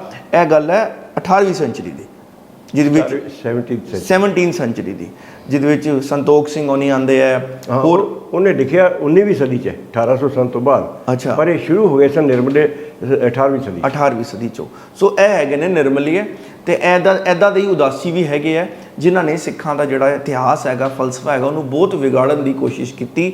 ਤੇ ਜਿਹੜੇ ਅੱਜ ਦੀ ਡੇਟ ਦੇ ਵਿੱਚ ਡਿਜੀਟਲ ਪਲੇਟਫਾਰਮ 'ਤੇ ਸਿੱਖਾਂ ਦੇ ਖਿਲਾਫ ਪਾ ਰਹੇ ਨੇ, ਉਹਨਾਂ ਦਾ 99% ਜਿਹੜਾ ਸੋਰਸ ਆਫ ਇਨਫੋਰਮੇਸ਼ਨ ਹੈ ਉਹ ਇਹੀ ਹੈਗਾ, ਕਿਉਂਕਿ ਉਹਨਾਂ ਨੂੰ ਇਹੀ ਫਿੱਟ ਪੈਂਦਾ ਤੇ ਉਹਨਾਂ ਦੀ ਪੂਰੀ ਕੋਸ਼ਿਸ਼ ਹੈ ਕਿ ਜਿਹੜਾ ਸਿੱਖ ਥਾਟ ਹੈ, ਸਿੱਖ ਫਿਲਾਸਫੀ ਹੈ, ਉਸ ਨੂੰ ਬ੍ਰਾਹਮਣੀ ਤੇ ਹਿੰਦੂਆਈਜ਼ ਤੇ ਸਨਾਤਨਾਈਜ਼ ਕਰਨ ਦੇ ਲਈ ਉਹ ਆਪਣੇ ਹੀ ਜਿਹੜੀ ਸੋਚ ਦੇ ਬੰਦੇ ਸੀਗੇ, ਜਿਹੜੇ ਡਿਸਗਾਈਜ਼ ਸਿੱਖ ਸੀਗੇ, ਲੱਗਦੇ ਸਿੱਖ ਸੀਗੇ ਬਟ ਸਿੱਖ ਨਹੀਂ ਸੀਗੇ। ਅੱਜ ਵੀ ਇੱਦਾਂ ਦੇ ਕਈ ਹੈਗੇ ਨੇ ਜਿਹੜੇ ਤਿਰੰਗੇ ਵਾਲੀ ਪੱਗ ਬੰਨ੍ਹਦੇ ਨੇ ਤੇ ਆਪਣੇ ਆਪ ਨੂੰ ਸਿੱਖ ਕਹਿੰਦੇ ਨੇ, ਬੇਸਿਕਲੀ ਉਹ ਸਿੱਖ ਨਹੀਂ ਹੈਗੇ। ਤੁਸੀਂ ਉਹਨਾਂ ਦੀ ਕੁਝ ਟਾਈਮ ਪਹਿਲੇ ਦੀ ਜਾ ਕੇ ਪੋਸਟਾਂ ਵੇਖ ਸਕਦੇ ਹੋ। ਸੋ ਇਹ ਜਦੋਂ ਤੁਸੀਂ ਕਿਸੇ ਧਰਮ ਨੂੰ, ਕਿਸੇ ਪੇਸ਼ੇ ਨੂੰ ਬਦਨਾਮ ਕਰਨਾ ਹੈ ਤੇ ਤੁਸੀਂ ਉਹੋ ਜਿਹਾ ਲਿਬਾਸ ਪਾ ਕੇ ਉਹ ਕੰਮ ਕਰੋਗੇ ਤੇ ਉਹ ਜਲਦੀ ਬਦਨਾਮ ਹੁੰਦਾ। ਸੋ ਉਹੀ ਪ੍ਰੈਕਟਿਸ ਕਈ ਚਿਰਾਂ ਤੋਂ ਚੱਲਦੀ ਆ ਰਹੀ ਹੈ। ਸੋ ਇੱਕ ਮੈਂ ਥੋੜ੍ਹੀ ਜਿਹੀ ਐਡ ਕਰਨਾ ਚਾਹਾਂਗਾ। ਹਾਂਜੀ, ਵੀ ਸਾਰੇ ਹਿੰਦੂ ਨਹੀਂ ਸਨ ਜਿਹੜੇ ਕਿ ਗੁਰੂਆਂ ਦੇ ਜਾਂ ਸਿੱਖੀਜ਼ਮ ਦੇ ਖਿਲਾਫ ਪ੍ਰਚਾਰ ਕਰਦੇ। ਹਾਂਜੀ, ਇੱਕ ਬ੍ਰਾਹਮਣ ਕਲਾਸ ਸੀ ਜਿਹੜੀ ਨਾ, ਹਾਂਜੀ, ਉਹ ਸੀ। ਰਾਜਪੂਤ ਕਲਾਸ ਕਦੇ ਵੀ ਗੁਰੂਆਂ ਦੇ ਬਾਰੇ 'ਚ ਡਿਸਟੋਰਸ਼ਨ ਨਹੀਂ ਕਰਦੀ ਸੀਗੀ। ਵੈਸ਼ ਤੇ ਸ਼ੂਦਰ, ਸੋ ਕਾਲਡ ਸ਼ੂਦਰ, ਆਪਾਂ ਤਾਂ ਸ਼ੂਦਰ ਨਹੀਂ ਬਣਦੇ, ਮਤਲਬ ਇਹਨਾਂ ਵਿੱਚੋਂ ਕਦੇ ਵੀ ਕਿਸੇ ਨੇ ਸਿੱਖੀਜ਼ਮ ਦੇ ਖਿਲਾਫ ਪ੍ਰਚਾਰ ਨਹੀਂ ਕੀਤਾ ਜਾਂ ਡਿਸਟੋਰਟ ਨਹੀਂ ਕੀਤਾ, ਕੋਈ ਕਹਾਣੀਆਂ ਨਹੀਂ ਘੜੀਆਂ। ਸਿਰਫ ਬ੍ਰਾਹਮਣ ਨੇ ਘੜੀਆਂ। ਉਹ ਕਿਉਂ ਘੜੀਆਂ ਨੇ? ਕਿਉਂਕਿ ਬ੍ਰਾਹਮਣ ਦੀ ਰੋਟੀ ਬੰਦ ਹੁੰਦੀ ਸੀ, ਉਹਨਾਂ ਦੀ ਦੁਕਾਨਦਾਰੀ, ਉਹਨਾਂ ਦਾ ਬਿਜ਼ਨਸ ਬੰਦ ਹੁੰਦਾ ਸੀ। ਬਿਲਕੁਲ, ਕਿਉਂਕਿ ਬ੍ਰਾਹਮਣ ਦੀ ਤੇ ਦੁਕਾਨਦਾਰੀ ਲੋਕਾਂ ਨੂੰ ਉਹਦੀ ਮੰਡੀ ਫੰਡੀ ਨਾਲ ਚੱਲਦੀ ਹੈ, ਉਹਦੀ ਦੁਕਾਨ ਹੀ ਐਸੀ ਚੀਜ਼ ਨਾਲ ਚੱਲਦੀ ਹੈ। ਸੋ ਉਹ ਅੱਜ ਦੀ ਜਿਹੜੀ ਦੁਕਾਨਾਂ ਵੀ ਜਿਹੜੀ ਬੰਦ ਹੋ ਰਹੀਆਂ ਨੇ, ਚਾਹੇ ਉਹ ਰਾਜਨੀਤਿਕ ਦੁਕਾਨਾਂ ਨੇ, ਚਾਹੇ ਉਹ ਧਾਰਮਿਕ ਦੁਕਾਨਾਂ ਨੇ, ਕਿਉਂਕਿ ਅੱਜ ਕੱਲ੍ਹ ਸਾਇੰਟੀਫਿਕ ਟੈਂਪਰਾਮੈਂਟ ਦਾ ਜ਼ਮਾਨਾ ਹੈ। ਸਾਡਾ ਜਿਹੜਾ ਦਸਤੂਰ ਹੈ, ਕੌਨਸਟੀਟਿਊਸ਼ਨ, ਉਹ ਵੀ ਸਾਇੰਟੀਫਿਕ ਟੈਂਪਰਾਮੈਂਟ ਦੀ ਗੱਲ ਕਰਦਾ, ਤੇ ਸਿੱਖੀ ਵੀ ਸਾਇੰਟੀਫਿਕ ਲੌਜੀਕਲ ਰਿਲੀਜਨ ਹੈ। ਇੱਕ ਹੋਰ ਐਡ ਕਰਦੇ ਹਾਂ, ਹਾਂਜੀ, ਵੀ ਸਾਰੇ ਹਿੰਦੂ ਤੇ ਹਿੰਦੂਆਂ ਤੇ ਸਿੱਖਾਂ 'ਚ ਕੋਈ ਝਗੜਾ ਨਹੀਂਗਾ। ਹਾਂਜੀ, ਇਹ ਸਾਰਾ ਬ੍ਰਾਹਮਣ ਦਾ ਕੀਤਾ ਝਗੜਾ ਹੈ। ਹਾਂ, ਐਵਰੇਜ ਹਿੰਦੂ ਜਿਹੜਾ, ਤੁਸੀਂ ਪੰਜਾਬ ਜਾ ਕੇ ਦੇਖੋ, ਖਾਸ ਕਰਕੇ ਜਿਹੜੇ ਦਲਿਤ ਨੇ ਜਾਂ ਬਾਣੀਏ ਨੇ, ਇਹਨਾਂ ਦੇ ਵਿੱਚ ਜਿਹੜੀ ਇਹ ਸਿੱਖੀ ਦੇ ਨਾਲ ਬਹੁਤ ਨੇੜਤਾ ਹੈ, ਬਹੁਤ ਨਜ਼ਦੀਕ ਹੈ। ਔਰ ਕਈ ਤੁਸੀਂ ਹੈਰਾਨ ਹੋਵੋਗੇ, ਮਾਲਵੇ ਦੇ ਜਿਹੜੇ ਬਾਣੀਏ ਨੇ, ਅਗਰਵਾਲ, ਗੁਪਤੇ ਵਗੈਰਾ ਵਗੈਰਾ, ਉਹ ਕੇਸ ਪੱਗ ਵੀ ਬੰਨ੍ਹਦੇ ਨੇ, ਤੇ ਉਹਨਾਂ ਦੇ ਘਰਾਂ ਵਿੱਚ ਪਾਠ ਵੀ ਕੀਤਾ ਜਾਂਦਾ ਹੈ। ਔਰ ਬਹੁਤਿਆਂ ਦੇ ਘਰਾਂ ਵਿੱਚ ਜਿਹੜੇ ਧਾਰਮਿਕ ਰਸਮਾਂ ਨੇ, ਸਮਾਜਿਕ ਰਸਮਾਂ ਨੇ, ਵਿਆਹ ਸ਼ਾਦੀ, ਡੈਥ ਦੇ ਸਮਾਗਮ, ਸਾਰੇ ਗੁਰਬਾਣੀ ਦੇ, ਗੁਰੂ ਗ੍ਰੰਥ ਸਾਹਿਬ ਦੇ ਆਲੇ ਦੁਆਲੇ ਕੀਤੇ ਜਾਂਦੇ, ਗੁਰੂ ਸਾਹਿਬ ਦੀ ਹਾਜ਼ਰੀ ਵਿੱਚ ਕੀਤੇ ਜਾਂਦੇ ਆ। ਸੋ ਇਹ ਜਿਹੜਾ ਇਹਨਾਂ ਨੇ ਸ਼ੁਰੂ ਕੀਤਾ ਹੈ ਨਾ, ਬਈ ਸਿੱਖਾਂ ਤੇ ਹਿੰਦੂਆਂ ਦਾ ਕਲੈਸ਼ ਹੈ, ਕੋਈ ਸਿੱਖਾਂ ਦਾ ਹਿੰਦੂਆਂ ਦਾ ਕਲੈਸ਼, ਇਹ ਬ੍ਰਾਹਮਣ ਹੈ ਜਿਸ ਨੇ ਨਿਰਮਲਿਆਂ ਨੂੰ ਟੀਚਿੰਗ ਕਰਕੇ ਸਿੱਖਾਂ 'ਚ ਵਾੜਿਆ, ਔਰ ਆਪਣੀ ਰੋਜ਼ੀ ਦੀ ਖਾਤਰ ਜਿਹੜਾ ਹੈ ਉਹ ਸਿੱਖ ਧਰਮ ਨੂੰ ਡਿਸਟੋਰਟ ਕੀਤਾ, ਸਿੱਖ ਫਿਲਾਸਫੀ ਨੂੰ ਡਿਸਟੋਰਟ ਕੀਤਾ, ਸਿੱਖ ਹਿਸਟਰੀ ਦਾ ਬੇੜਾ ਗਰਕ ਕਰਨ ਦੀ ਕੋਸ਼ਿਸ਼ ਕੀਤੀ। ਇਹ ਤਾਂ ਚਲੋ ਹੁਣ ਅਲਾਮੀਆਂ ਨੇ, ਪਰਮਾਤਮਾ ਨੇ ਸਾਨੂੰ ਇਸ ਗੱਲ ਸੋਸ਼ਲ ਮੀਡੀਆ ਦੇ ਦਿੱਤਾ, ਤੇ ਅਸੀਂ ਇਹਨਾਂ ਦੇ ਪ੍ਰਚਾਰ ਨੂੰ ਜਿਹੜਾ ਹੈ ਉਹ ਜਿਹੜਾ ਜੋ ਗਲਤ ਕਰ ਰਹੇ ਨੇ ਉਹਨੂੰ ਐਕਸਪੋਜ਼ ਕਰ ਸਕਦੇ। ਦੇਖੋ ਦਲਗੀਰ ਸਾਹਿਬ, ਇਹ 17ਵੀਂ ਸੈਂਚੁਰੀ ਤੋਂ ਚਲਾ ਆ ਰਿਹਾ ਹੈ, ਪਰ ਇਹ ਉਹਨਾਂ ਦੀ ਹੀ ਫੁੱਟਸਟੈਪ ਨੂੰ ਫੋਲੋ ਕਰ ਰਹੇ ਨੇ। ਡਿਜੀਟਲ ਏਜ ਦੇ ਵਿੱਚ ਇਹ ਹੀ ਬ੍ਰਾਹਮਣ ਲੋਕ, ਬਿਲਕੁਲ ਠੀਕ ਹੈ, ਤੁਹਾਨੂੰ ਇਹਦੇ ਤੋਂ ਜ਼ਿਆਦਾਤਰ ਜਿਹੜੇ ਲਿਖਣਗੇ, ਇਹਨਾਂ ਦੇ ਪਿੱਛੇ ਤੁਸੀਂ ਸਰਨੇਮ ਵੇਖੋਗੇ, ਤੁਹਾਨੂੰ ਬ੍ਰਾਹਮਣਾਂ ਵਾਲੇ ਮਿਲਣਗੇ, ਤਿਵਾਰੀ, ਕੌਲ। ਬਿਲਕੁਲ ਬਿਲਕੁਲ, ਜਿਨ੍ਹਾਂ ਨੇ ਇਹੀ ਕੰਮ ਕਰਨਾ, ਜਿਨ੍ਹਾਂ ਦਾ ਇਹ ਹੈਗਾ ਕਿ ਸਿੱਖ ਸਾਡੇ ਜੂੜੇ ਥੱਲੇ ਰਹਿਣ, ਹਾਂਜੀ, ਸਿੱਖ ਸਾਡੇ ਬੋਡੀਗਾਰਡ ਰਹਿਣ। ਹਾਂ, ਤੁਸੀਂ ਹੋ ਸਿੱਖ, ਪਰ ਹੋ ਸਾਡੇ ਥੱਲੇ, बिल्कुल साढ़े जुड़े थले रहो, तुम साढ़े बॉडीगार्ड हो। सिख साजे सी कि हिंदुओं की रक्षा के लिए, गौ और गरीब और हिंदुओं की रक्षा के लिए, मतलब असी उन्होंने दी नज़र च बॉडीगार्ड आ। तो यही ਜਿਹੜੇ ਹਿੰਦੂਵਾਦੀ ਜਿਹੜੇ ਸੰਗਠਨ ਹੈਗੇ ਨੇ, ਹਿੰਦੂ ਰੈਡੀਕਲ ਹੈਗੇ ਨੇ, ਉਹ ਵੀ ਇਹੀ ਚਾਹੁੰਦੇ ਨੇ ਕਿ ਸਾਡੇ ਜਿਹੜਾ ਇੱਕ ਲਫ਼ਜ਼ ਆਉਂਦਾ ਗਊ ਗਰੀਬ ਦੀ ਰੱਖਿਆ, ਅਸੀਂ ਸਾਰੇ ਕਹਿ ਜਾਂਦੇ ਆ, ਐਕਚੁਅਲੀ ਇਹ ਈਡੀਐਮ ਹੈ। ਸਿੱਖ ਗਊ ਰੱਖਿਆ ਕਿ ਨਹੀਂ ਹੈ, ਗਊ ਗਰੀਬ ਇੱਕ ਕਨਸੈਪਟ ਹੈ ਵੀ ਜਿਹੜਾ ਕਿ ਪੂਅਰ ਹੈ, ਜਿਹਦੇ 'ਚ ਕਮਜ਼ੋਰ ਹੈ, ਜਿਹੜਾ ਡਾਊਨ ਟ੍ਰੋਡਨ ਹੈ, ਉਹਦੀ ਰੱਖਿਆ ਜਿਹੜੀ ਕਰਨੀ ਹੈ, ਭਾਵੇਂ stand with the weaker and the poor people. ਬਾਕੀ ਸਿੱਖ ਨੂੰ ਗਾਂ ਦੀ ਕੋਈ ਪਾਬੰਦੀ ਨਹੀਂ, ਗਾਂ ਖਾਣ ਦੀ ਵੀ ਕੋਈ ਪਾਬੰਦੀ ਨਹੀਂ। ਸਿੱਖ ਤੇ ਗਾਂ ਖਾ ਵੀ ਸਕਦਾ ਹੈ, ਸਾਨੂੰ ਕੋਈ ਆਬਜੈਕਸ਼ਨ ਨਹੀਂ ਹੈ। ਸਾਡੇ ਲਈ ਕੋਈ ਗਾਂ ਇੱਕ ਘੋੜੇ ਕੁੱਤੇ ਵਰਗੀ ਹੈ, ਮੁਰਗੇ ਮਟਨ ਵਰਗੀ ਹੈ। ਸਿੱਖਾਂ ਲਈ ਗਾਂ ਕੋਈ ਉਹ ਨਹੀਂ ਹੈ। ਬਟ ਹਾਂ, किसी नाल भी जोर किया सो जुल्म है, ले जवाब खुदाए। सिर्फ सिख ही नहीं, तुसी हैरान होगे कि केरल एक सूबा है जिथे बीजेपी ने जिहड़ी इलैक्शन मुहिम सी ਉਹਦੇ 'ਚ ਪ੍ਰਚਾਰ ਕੀਤਾ ਸੀ, ਅਸੀਂ ਤੁਹਾਨੂੰ ਪਿਓਰ ਬੀਫ ਸਪਲਾਈ ਕਰਾਂਗੇ। ਬੀਜੇਪੀ ਨੇ, ਮੈਂ ਹੋਰ ਕੋਈ ਪਾਰਟੀ ਨਹੀਂ ਕਹਿੰਦਾ ਪਿਆ। ਯਾਨੀ ਇਹ ਕਿਸੇ ਧਰਮ ਵਿੱਚ ਪੂਜਾ ਵਾਲੀ ਗੱਲ ਨਹੀਂ, ਸਾਰੀ ਪੂਜਾ ਉਹ ਨਹੀਂ, ਆਪਣੇ ਆਪਣੇ ਇਲਾਕੇ ਦਾ ਜਿਹੜਾ ਹੈ ਉਹ ਸਿਸਟਮ ਹੈ। ਉਹ ਇੱਕ ਆਮ ਕਿਹਾ ਜਾਂਦਾ ਹੈ ਕਿ ਯੂਪੀ ਵਿੱਚ ਮੰਮੀ ਤੇ ਗੋਆ ਵਿੱਚ ਯੰਮੀ। ਬਿਲਕੁਲ ਉਹੀ ਗੱਲ ਹੈ। ਬੀਫ ਉੱਥੇ ਵੀ ਮਿਲਦਾ, ਗੋਆ ਵੀ, ਕੇਰਲ ਵੀ, ਸਾਰਾ ਜਿਹੜਾ ਉੱਥੇ ਵੀ ਯੰਮੀ। ਸਾਊਥ ਇੰਡੀਆ ਬੜੇ ਮਜ਼ੇ ਨਾਲ ਖਾਂਦਾ ਹੈ। ਬਿਲਕੁਲ। ਸੋ ਇਹਨਾਂ ਦੀ ਯੰਮੀ ਤੇ ਮੰਮੀ ਵਾਲਾ ਜਿਹੜਾ ਸਿਧਾਂਤ ਹੈ, ਉਹ ਵੈਸੇ ਫੇਸਬੁੱਕ ਤੇ ਯੂਟਿਊਬ ਤੇ ਇਹਨਾਂ ਦੀ ਜਿਹੜੀ ਉਹ ਹੈਗੇ ਆ, ਲੋਕੀ ਇਹਨਾਂ ਦੇ ਜਦੋਂ ਲੌਜੀਕਲੀ ਸਵਾਲ ਪੁੱਛਦੇ ਆ ਤੇ ਇਹਨਾਂ ਕੋਲ ਜਵਾਬ ਤੇ ਹੁੰਦੇ ਨਹੀਂ। ਸੋ ਇਹਨਾਂ ਨੂੰ ਨਵਾਂ ਤਰੀਕਾ ਸਮਝਿਆ ਕਿ ਹੁਣ ਇਹਨਾਂ ਦੇ ਪੱਲੇ ਤੇ ਕੁਝ ਹੈ ਨਹੀਂ। ਹੁਣ ਸਿੱਖੀ ਦੀ ਜਿਹੜੀ ਵਿਚਾਰਧਾਰਾ ਹੈ ਉਸ ਨੂੰ ਆਪਣੇ 'ਚ ਜਜ਼ਬ ਕਰਕੇ ਆਪਣੇ ਆਪ ਨੂੰ ਰੈਲੇਵੈਂਟ ਕਰਨ, ਕਿਉਂਕਿ ਅੱਜ ਦੀ ਜਿਹੜੀ ਜਨਰੇਸ਼ਨ ਹੈ ਜਿਹੜੀ ਸਾਇੰਸ ਪੜ੍ਹਦੀ ਹੈ, ਉਹ ਤੇ ਇਹਨਾਂ ਜਿਹੜੇ ਇਹਨਾਂ ਦੀ ਗੱਪ ਕਹਾਣੀਆਂ ਹੈਗੀਆਂ ਇਹਨਾਂ ਦੀਆਂ, ਉਹਨੂੰ ਮੰਨ ਕੇ ਰਾਜੀ ਤੇ ਹੈ ਨਹੀਂ ਕਿ ਕੋਈ ਪਰਬਤ ਚੁੱਕ ਕੇ ਲੈ ਆਇਆ ਤੇ ਕਿਸੇ ਦਾ ਸਿਰ ਕੱਟਤਾ ਤੇ ਉਹਦੇ ਉੱਤੇ ਹਾਥੀ ਦਾ ਸਿਰ ਲਾਤਾ, ਚਾਹੇ ਗੋਬਰ ਦੀ ਬਣਤਾ ਹੋ ਗਈ, ਚਾਹੇ ਗਊ ਮੂਤਰ ਪੀ ਕੇ ਕੋਈ ਕੈਂਸਰ ਠੀਕ ਕਰ ਰਿਹਾ। ਗੱਪ ਕਹਾਣੀ ਨਾਲ ਤੇ ਫੇਸਬੁੱਕ ਤੇ ਯੂਟਿਊਬ ਤੇ ਟਰੋਲ ਹੁੰਦੇ ਨੇ। ਤੇ ਉਹਨਾਂ ਨੇ ਸੋਚਿਆ ਕਿਉਂ ਨਾ ਅਸੀਂ ਸਿੱਖੀ ਦੀ ਜਿਹੜੀ ਵਿਚਾਰਧਾਰਾ ਹੈਗੀ, ਨਿਰੋਲ ਵਿੱਚ ਗੁਰੂ ਨਾਨਕ ਦੀ ਵਿਚਾਰਧਾਰਾ ਹੈਗੀ ਹੈ, ਉਸ ਨੂੰ ਅਸੀਂ ਆਪਣੇ ਹਿੰਦੂ ਉਹਦੇ ਵਿੱਚ ਜਜ਼ਬ ਕਰ ਲਈਏ ਤੇ ਨਕਲੀ ਸਿੱਖ ਤਿਰੰਗੇ ਵਾਲੀ ਪੱਗ ਬਿਠਾ ਦਈਏ ਪਵਾ ਕੇ, ਤੇ ਉਹ ਸਾਡਾ ਫਿਰ ਮੈਟਰ ਵਿਕੇਗਾ। ਤੇ ਅੱਜ ਅਸੀਂ ਪੁਆਇੰਟ ਬਾਏ ਪੁਆਇੰਟ ਹਰ ਗੱਲ ਉਹਨਾਂ ਦੀ ਐਕਸਪੋਜ਼ ਕਰਾਂਗੇ, ਡੋਂਟ ਵਰੀ। ਅੱਛਾ ਦਿਲਗੀਰ ਸਾਹਿਬ, ਇਹ ਜਿਹੜੇ ਡਿਸਗਾਈਜ਼ ਸਿੱਖ ਨੇ, ਮੈਂ ਉਹਨਾਂ ਨੂੰ ਡਿਸਗਾਈਜ਼ ਕਹਿਣਾ, ਜਿਹੜੇ ਬਹਿਰੂਪੀਏ ਸਿੱਖ ਨੇ, ਇਹ ਜਿਹੜੇ ਤਿਰੰਗੇ ਦੀ ਪੱਗ ਬਣ ਕੇ ਆ ਜਾਂਦੇ ਨੇ, ਤਿਰੰਗੇ ਦੀ ਵੀ ਬੇਇੱਜ਼ਤੀ ਕਰ ਰਹੇ ਨੇ, ਇਹਨਾਂ ਦਾ ਸੋਰਸ ਆਫ ਇਨਫੋਰਮੇਸ਼ਨ ਕੀ ਹੈ? ਕੋਈ ਕੋਟ ਵੀ ਕਰਦੇ ਆ, ਸਿਰਫ ਗੱਪ ਇਹਨਾਂ ਦੀ ਗਪੌੜ ਹੀ ਹੁੰਦੀਆਂ ਨੇ? ਅੱਜ ਤੱਕ ਤਾਂ ਮੈਂ ਕੋਈ ਨਹੀਂ ਨਾ ਕੋਲ ਦੇਖਿਆ ਵੀ ਕੋਈ ਐਸਾ ਸੋਮਾ, ਐਸਾ ਸੋਰਸ ਜਿਹੜਾ ਉਹਦਾ ਇਸ਼ਾਰਾ ਕਰਨ, ਰੈਫਰੈਂਸ ਦੇਣ, ਜਿਹੜਾ ਕਿ ਕੰਟੈਂਪਰੇਰੀ ਹੈ। ਨਿਰਮਲਿਆਂ ਦੇ ਰਚਨਾਵਾਂ ਤੋਂ ਛੱਡ ਕੇ ਇਹਨਾਂ ਕੋਲ ਕੋਈ ਵੀ ਸੋਮਾ ਨਹੀਂ। ਦੇਖੋ ਸਾਡੇ ਕੋਲ ਕਮਾਲ ਦੇ ਸੋਰਸਿਸ ਨੇ ਸਿੱਖ ਪੀਰੀਅਡ ਬਾਰੇ, ਜਿਹੜੇ ਕਿ ਪਰਸ਼ੀਅਨ ਸੋਰਸਿਸ ਨੇ। ਠੀਕ ਹੈ, ਇੰਗਲਿਸ਼ ਸੋਰਸਿਸ ਨਹੀਂ ਮੈਂ ਮੰਨਦਾ, ਕਿਉਂਕਿ ਉਹ ਤਾਂ ਆਏ 1600 ਸਾਲ ਤੋਂ ਬਾਅਦ ਨੇ, ਤੇ ਗੁਰੂ ਸਾਹਿਬ 1708 ਤੱਕ ਰਹੇ ਆ। मैं उन्होंने सोर्सिस नहीं मनता। वो सोर्सिस जोड़े इंग्लिश सोर्सिस ने बंदा सिंह बहादुर तो लैके मिसल पीरियड रणजीत सिंह तक जोड़ा वो ठीक है, वो असीं रैफरेंस लै सकते हैं। पर गुरु पीरियड साढ़े कोल पटवइयां हैं, भाई गुरदास दियां वारां हैं, फिर साढ़े कोल जिहड़ा ये लिटरेचर गुरु की साखियां वर्गा पिया जिहड़ा कंटैंपरेरी पीरियड का है, वो साढ़े कोल सब तो वधिया सुम है। और ये कदे उहदे चों कोट नहीं करनगे। ਇਹਨਾਂ ਨੂੰ ਪੰਜਾਬੀ ਵੀ ਨਹੀਂ ਆਉਂਦੀ, ਇਹਨਾਂ ਨੂੰ ਕੋਈ ਲੈਂਗੁਏਜ ਨਹੀਂ ਆਉਂਦੀ ਇਹਨਾਂ ਨੂੰ। बिल्कुल ठीक है। ये भी मतलब प्रचार करते आ तो कोई हवाला नहीं देंगे किसी चीज़ का, कोई एविडेंस नहीं देंगे, कोई डॉक्यूमेंटेशन नहीं करते, कोई रेफरेंस नहीं देंगे। सो ये मतलब ये साफ है भी ये डिस्टॉर्शन जी है ये इंटेंशनल है। और ये पिछे यकीनन कोई ना कोई इंटरनेशनल या नेशनल या पैरोकियल कोई या कोई किसी मत के बंदे, कोई धड़े के बंदे ਜਿਹੜੇ ਉਹ ਇਸ ਤਰ੍ਹਾਂ ਦਾ ਪ੍ਰਚਾਰ ਕਰਨ ਵਿੱਚ ਇਹਨਾਂ ਨੂੰ ਜਿਹੜਾ ਉਤਸ਼ਾਹਿਤ ਕਰਦੇ ਨੇ। ਬਿਲਕੁਲ ਆਪਾਂ ਉਸ 'ਤੇ ਵੀ ਗੱਲ ਕਰਾਂਗੇ ਕਿ ਇਹਨਾਂ ਦੇ ਪਿੱਛੇ ਜਿਹੜੀ ਥਾਟ ਕੰਮ ਕਰ ਰਿਹਾ ਹੈ, ਕਿਉਂ ਇਹ ਕੰਮ ਕਰ ਰਹੇ ਨੇ। ਪ੍ਰੋਫੈਸਰ ਸਾਹਿਬ ਸਾਨੂੰ ਇਹ ਦੱਸੋ, ਬਚਿੱਤਰ ਨਾਟਕ ਦਾ ਇਤਿਹਾਸ ਪੱਖੋਂ ਕੀ ਬਚਿੱਤਰ ਨਾਟਕ ਇਤਿਹਾਸਕ ਪੱਖੋਂ ਜਿਹਨੂੰ ਅਕਸਰ ਬੜਾ ਕੋਟ ਕਰਦੇ ਆ, ਸਹੀ ਸਾਬਿਤ ਹੁੰਦਾ ਹੈ ਕਿਸੇ ਪੱਖੋਂ, ਇਤਿਹਾਸਕ ਪੱਖੋਂ? ਸਭ ਤੋਂ ਵੱਧ ਡਿਸਟੋਰਸ਼ਨ ਜਿਹੜੀ ਸਾਡੇ ਕੀਤੀ ਹੈ ਅਖੌਤੀ ਦਸਮ ਗ੍ਰੰਥ, ਜਿਹਦਾ ਨਾਮ ਬਚਿੱਤਰ ਨਾਟਕ ਹੈ। ਠੀਕ ਹੈ ਸੀ ਪਹਿਲਾਂ ਹਾਂ, ਦਸਮ ਗ੍ਰੰਥ ਨੂੰ ਬੜਾ ਕੋਟ ਕਰਦੇ, ਕਹਿੰਦੇ ਉਹ ਤੇ ਗੁਰੂ ਸਾਹਿਬ ਦੀ ਰਚਨਾ, ਗੁਰੂ ਗੋਬਿੰਦ ਸਿੰਘ ਜੀ ਦੀ ਰਚਨਾ ਹੈ। ਉਹਦੇ ਵਿੱਚ ਤੇ ਸ਼ਰੇਆਮ ਪਤਾ ਚੱਲਦਾ ਹੈ ਕਿ ਇਹ ਗੁਰੂ ਸਾਹਿਬ ਦੇਵੀ ਦੇਵਤਾ ਨੂੰ ਮੰਨਦੇ ਸੀ। ਉਹਨਾਂ ਨੇ ਕ੍ਰਿਸ਼ਨ ਪੁਰਾਣ ਦੇ ਜਿਹੜਾ ਸੀਗਾ ਕ੍ਰਿਸ਼ਨ ਅਵਤਾਰ ਨੂੰ ਵਿੱਚ ਟਰਾਂਸਲੇਸ਼ਨ ਵੀ ਕੀਤੀ ਹੈ। ਗੁਰੂ ਸਾਹਿਬ ਨੂੰ ਟਰਾਂਸਲੇਟਰ ਵੀ ਸਾਬਿਤ ਕਰਨ ਦੀ ਕੋਸ਼ਿਸ਼ ਕਰ ਰਹੇ ਨੇ। ਗਿਆਨੀ ਗਿਆਨ ਸਿੰਘ ਨੇ ਇਹਦਾ ਇਸ਼ਾਰਾ ਕੀਤਾ ਹੈ ਵੀ ਇਹ ਪਟਨੇ ਵਿੱਚ ਸੁੱਖਾ ਸਿੰਘ ਤੇ ਹੋਰ ਦਿਆਲ ਸਿੰਘ ਇਹਨਾਂ ਲੋਕਾਂ ਨੇ ਅਖੌਤੀ ਦਸਮ ਗ੍ਰੰਥ ਜਿਹੜਾ ਉਸ ਦੀਆਂ ਰਚਨਾਵਾਂ ਕੀਤੀਆਂ ਨੇ, ਕੁਝ ਇੱਧਰ ਉੱਧਰ ਹੋ ਇਕੱਠੀਆਂ ਕਰਕੇ ਟਰਾਂਸਲੇਸ਼ਨਸ ਕਰਕੇ ਉਹਨੂੰ ਵਾਲੀਅਮ ਨੂੰ ਬਣਾ ਦਿੱਤਾ। ਔਰ ਇਸ ਨੂੰ ਵਾਲੀਅਮ ਨੂੰ ਪ੍ਰਚਾਰ ਕਰਨ ਦਾ ਸੋਰਸ ਜਿਹੜਾ ਸੀ ਸਭ ਤੋਂ ਪਹਿਲਾਂ ਅੰਗਰੇਜ਼ ਸਨ। ਮੈਲਕਮ ਨੇ ਸਭ ਤੋਂ ਪਹਿਲਾਂ ਇਹਨੂੰ ਆਪਣੀ ਸਕੈਚ ਆਫ ਦੀ ਸਿਕਸ ਕਿਤਾਬ 'ਚ, ਮੈਲਕਮ ਤੋਂ ਬਾਅਦ ਫਿਰ ਹੋਰ ਜਿਹੜੇ ਨੇ ਬਹੁਤ ਸ਼ੁਰੂ ਹੋ ਗਏ ਨੇ। ਉਦੋਂ ਵੀ ਪਹਿਲਾਂ ਨਹੀਂ ਬੁਰੀ ਤਰ੍ਹਾਂ ਫੇਲ ਹੋਇਆ ਪ੍ਰਚਾਰ ਕਰਨ, ਸਿੱਖਾਂ ਨੇ ਕਾਮਯਾਬੀ ਨਹੀਂ ਹਾਸਲ ਕੀਤੀ। ਪਰ ਪਟਨਾ ਇਹਨਾਂ ਦੇ ਕਬਜ਼ੇ 'ਚ ਸੀ ਗੁਰਦੁਆਰਾ, ਤੇ ਪਟਨੇ ਤੋਂ ਇਹਨਾਂ ਨੇ ਸਾਰਾ ਪ੍ਰਚਾਰ ਸ਼ੁਰੂ ਕਰ ਦਿੱਤਾ ਸੀਗਾ। ਜਿਹੜਾ ਇਹ ਬਚਿੱਤਰ ਨਾਟਕ 'ਚ ਇੱਕ ਰਚਨਾ ਬਚਿੱਤਰ ਨਾਟਕ ਨਾਂ ਦੀ ਵੀ ਹੈ। ਠੀਕ ਹੈ, ਜਿਹਦੇ ਦੋ ਹਿੱਸੇ ਨੇ। ਇੱਕ ਪਾਰਟ ਜਿਹੜਾ ਪਹਿਲਾ ਮਾਈਥੋਲੋਜੀ ਹੈ ਤੇ ਦੂਜਾ ਜਿਹੜਾ ਹਿਸਟਰੀ ਹੈ। ਮਾਈਥੋਲੋਜੀ ਵਾਲਾ ਪਾਰਟ ਜਿਹੜਾ ਹੈ ਉਹਨੂੰ ਇਹ ਆਮ ਤੌਰ 'ਤੇ ਕੋਸ਼ਿਸ਼ ਕਰਦੇ ਆ ਵੀ ਉਹਨੂੰ ਪੇਸ਼ ਕਰਕੇ ਤੇ ਜਿਹੜਾ ਗੁਰੂ ਸਾਹਿਬ ਨੂੰ ਜੋੜਿਆ ਜਾਵੇ ਪਿਛਲੇ ਜਨਮਾਂ ਨਾਲ, ਜਾਂ ਜਿਹੜਾ ਬ੍ਰਾਹਮਣਵਾਦ ਦੇ ਧਰਮ ਦੇ ਨਾਲ, ਇਸ ਤਰ੍ਹਾਂ ਦੀਆਂ ਚੀਜ਼ਾਂ ਨਾਲ ਜੋੜਿਆ ਜਾਏ। ਹੁਣ ਜੇ ਬਚਿੱਤਰ ਨਾਟਕ ਕਿਤਾਬ ਨੂੰ ਤੁਸੀਂ ਆਪਣੇ ਪਰਖੋ ਜਿਓਗ੍ਰਾਫੀਕਲ ਪੱਖ ਤੋਂ, ਗੱਲ ਤਾਂ ਜਿਓਗ੍ਰਾਫੀਕਲ ਹੈ, ਹਿਸਟੋਰੀਕਲ ਹੈ, ਪੋਲੀਟੀਕਲ ਹੈ, ਸੋਸ਼ਲ ਆਸਪੈਕਟ ਹੈ, ਇਹ ਚਾਰ ਹੀ ਮੇਨ ਆਸਪੈਕਟ ਹੁੰਦੇ ਆ। ਹੁਣ ਤੁਸੀਂ ਜੇਕਰ ਤੁਸੀਂ ਇਹਨੂੰ ਜਿਓਗ੍ਰਾਫੀਕਲ ਪੱਖ ਤੋਂ ਦੇਖੋ ਤੇ ਕਹਿੰਦਾ ਵੀ ਗੁਰੂ ਸਾਹਿਬ ਉੱਥੇ ਭਗਤੀ ਕਰ ਰਹੇ ਸਨ।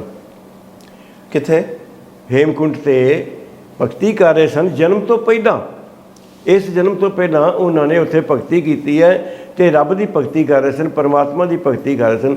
ਇਹਦਾ ਮਤਲਬ ਹੈ ਗੁਰੂ ਸਾਹਿਬ ਸਵਰਗ ਵਿੱਚ ਬੈਠੇ ਸਨ, ਜਾਂ ਘੱਟੋ ਘੱਟ ਮਾਤ ਲੋਕ ਵਿੱਚ ਤਾਂ ਨਹੀਂ ਸਨ, ਉਹ ਦੂਜੇ ਲੋਕ ਵਿੱਚ ਬੈਠੇ ਸਨ। ਅਤੇ ਇਹਦਾ ਮਤਲਬ ਦੂਜਾ ਲੋਕ ਜਿਹੜਾ ਹੈਵਨ ਜਿਹਨੂੰ ਕਹਿਣਗੇ, ਸਵਰਗ ਕਹਿ ਲੈਣ, ਜੰਨਤ ਕਹਿ ਲੈਣ, ਜੋ ਮਰਜ਼ੀ ਕਹਿਣ, ਉਹ ਇੰਡੀਆ 'ਚ ਹੈ।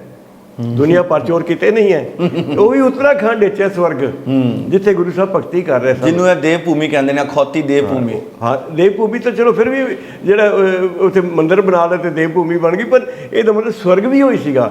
ਇਹ ਜਿਓਗ੍ਰਾਫੀਕਲੀ ਬੜੀ ਹਾਸੇ ਵਾਲੀ ਗੱਲ ਹੈ। ਫਿਰ ਤੇ ਸਾਰਿਆਂ ਨੂੰ ਉੱਥੇ ਕਮਰਾ ਪਾ ਲੈਣਾ ਚਾਹੀਦਾ। ਅੱਛਾ, ਇਸ ਤੋਂ ਬਾਅਦ ਦੇਖੋ ਬਚਿੱਤਰ ਨਾਟਕ ਫਿਲਾਸਫੀਕਲੀ ਕਿੰਨੀ ਗਲਤ ਗੱਲ ਹੁੰਦੀ ਹੈ। ਇਹ ਕਹਿੰਦੇ ਵੀ ਗੁਰੂ ਸਾਹਿਬ ਭਗਤੀ ਕਰ ਰਹੇ ਨੇ, ਲੱਗੀ ਰਹੇ ਸੁਰਤੀ ਚਰਨਨ ਮੇ, ਰੱਬ ਦੇ ਚਰਨਾਂ ਵਿੱਚ ਮੇਰੀ ਸੁਰਤ ਲੱਗੀ ਹੋਈ ਸੀ ਤੇ ਰੱਬ ਨੇ ਮੈਨੂੰ ਸੱਦਿਆ। ਨਾਲੇ ਤੂੰ ਰੱਬ ਦੇ ਵਿੱਚ ਬੈਠਾ ਹੈ, ਸਵਰਗ 'ਚ ਬੈਠਾ ਹੈ, ਪਰਮਾਤਮਾ 'ਚ ਬੈਠਾ ਹੈ, ਮੈਂ ਉਹਦੇ ਅੰਦਰ ਸਾਂ, ਮੈਂ ਲੀਨ ਸਾਂ ਉਹਦੇ ਵਿੱਚ, ਤੇ ਮੈਨੂੰ ਸੱਦਿਆ। ਇਹਦਾ ਮਤਲਬ ਪਰਮਾਤਮਾ ਇੱਕ ਸੀ ਤੇ ਗੁਰੂ ਗੋਬਿੰਦ ਸਿੰਘ ਦੋ ਸੀਗੇ, ਜਾਂ ਰੱਬ ਦੋ ਸੀਗੇ ਤੇ ਜਾਂ ਰੱਬ ਦੋ ਸੀਗੇ। ਸੋ ਫਿਲਾਸਫੀਕਲੀ ਵੀ ਆਪਣੇ ਆਪ 'ਚ ਇਹ ਗੱਲ ਜਿਹੜੀ ਹੈ ਸਾਬਤ ਨਹੀਂ ਹੁੰਦੀ। ਠੀਕ ਹੈ, ਹਿਸਟੋਰੀਕਲੀ ਦੇਖਿਆ ਜਾਵੇ ਤਾਂ ਕੋਈ ਪੀਰੀਅਡ ਨਹੀਂ ਦੱਸਿਆ। ਜੇ ਗੁਰੂ ਗੋਬਿੰਦ ਸਿੰਘ ਸਾਹਿਬ ਦਾ ਪੀਰੀਅਡ ਹੈ ਵੀ 1660 ਤੋਂ ਪਹਿਲਾਂ ਦਾ, ਵੀ ਕਿੰਨੇ ਸਾਲ ਉਹਨਾਂ ਨੇ ਭਗਤੀ ਕੀਤੀ, ਕੋਈ ਗੱਲ ਨਹੀਂ ਇਹਦੇ 'ਚ। ਸਭ ਤੋਂ ਖਤਰਨਾਕ ਗੱਲ ਜਿਹੜੀ ਇਹ ਹੈ, ਜਿਹਦੇ ਕਰਕੇ ਇਹ ਰੱਦ ਹੋ ਜਾਂਦਾ ਹੈ, ਰਾਦਰ ਸਿੱਖ ਧਰਮ ਦੇ ਬਹੁਤ ਹੀ ਅਗੇਂਸਟ ਜਾਂਦਾ ਹੈ, ਨਿੰਦਾ ਕੀਤੀ ਹੋਈ ਇਹਦੇ 'ਚ 9 ਗੁਰੂਆਂ ਦੀ। ਠੀਕ ਹੈ, ਇਹਦੇ 'ਚ 9 ਗੁਰੂਆਂ ਦੀ ਨਿੰਦਾ ਕੀਤੀ ਹੋਈ ਹੈ। ਉਹ ਕਹਿੰਦਾ ਵੀ ਮੈਨੂੰ ਰੱਬ ਨੇ ਸੱਦਿਆ ਵੀ ਤੂੰ ਜਾ ਕੇ ਧਰਤੀ 'ਤੇ ਮੇਰਾ ਧਰਮ ਚਲਾ, ਅੱਜ ਤੱਕ ਜਿੰਨੇ ਬੰਦੇ ਆਏ ਨੇ ਧਾਰਮਿਕ ਤੌਰ ਤੇ ਉਹ ਸਾਰੇ ਆਪਣਾ ਆਪਣਾ ਧਰਮ ਚਲਾਉਂਦੇ ਰਹੇ ਆ। ਤੂੰ ਮੇਰਾ ਧਰਮ ਚਲਾ, ਮੇਰਾ ਧਰਮ ਗੁਰੂ ਗੋਬਿੰਦ ਸਿੰਘ ਤੂੰ ਚਲਾ ਜਾ ਕੇ, ਯਾਨੀ ਗੁਰੂ ਨਾਨਕ ਤੋਂ ਗੁਰੂ ਤੇਗ ਬਹਾਦਰ ਸਾਹਿਬ ਨੇ ਵੀ ਆਪਣਾ ਹੀ ਧਰਮ ਚਲਾਇਆ। ਉਹਨਾਂ ਨੂੰ ਵੀ ਰਿਜੈਕਟ ਕਰ ਰਿਹਾ। ਉਹਨਾਂ ਦੀ ਇਹ ਬੇਇੱਜ਼ਤੀ ਕੀਤੀ ਹੋਈ ਹੈ, ਸ਼ਰੇਆਮ ਬੇਇੱਜ਼ਤੀ ਕੀਤੀ ਹੋਈ ਹੈ। ਇਹ ਅਖੌਤੀ ਬਚਿੱਤਰ ਨਾਟਕ ਦਸਮ ਜੇ ਤੁਸੀਂ ਬਚਿੱਤਰ ਨਾਟਕ ਨੂੰ ਮੰਨਦੇ ਹੋ ਤੇ ਉਹਦੇ 'ਚ 9 ਗੁਰੂਆਂ ਦੀ ਬੇਇੱਜ਼ਤੀ ਕੀਤੀ ਹੋਈ ਹੈ।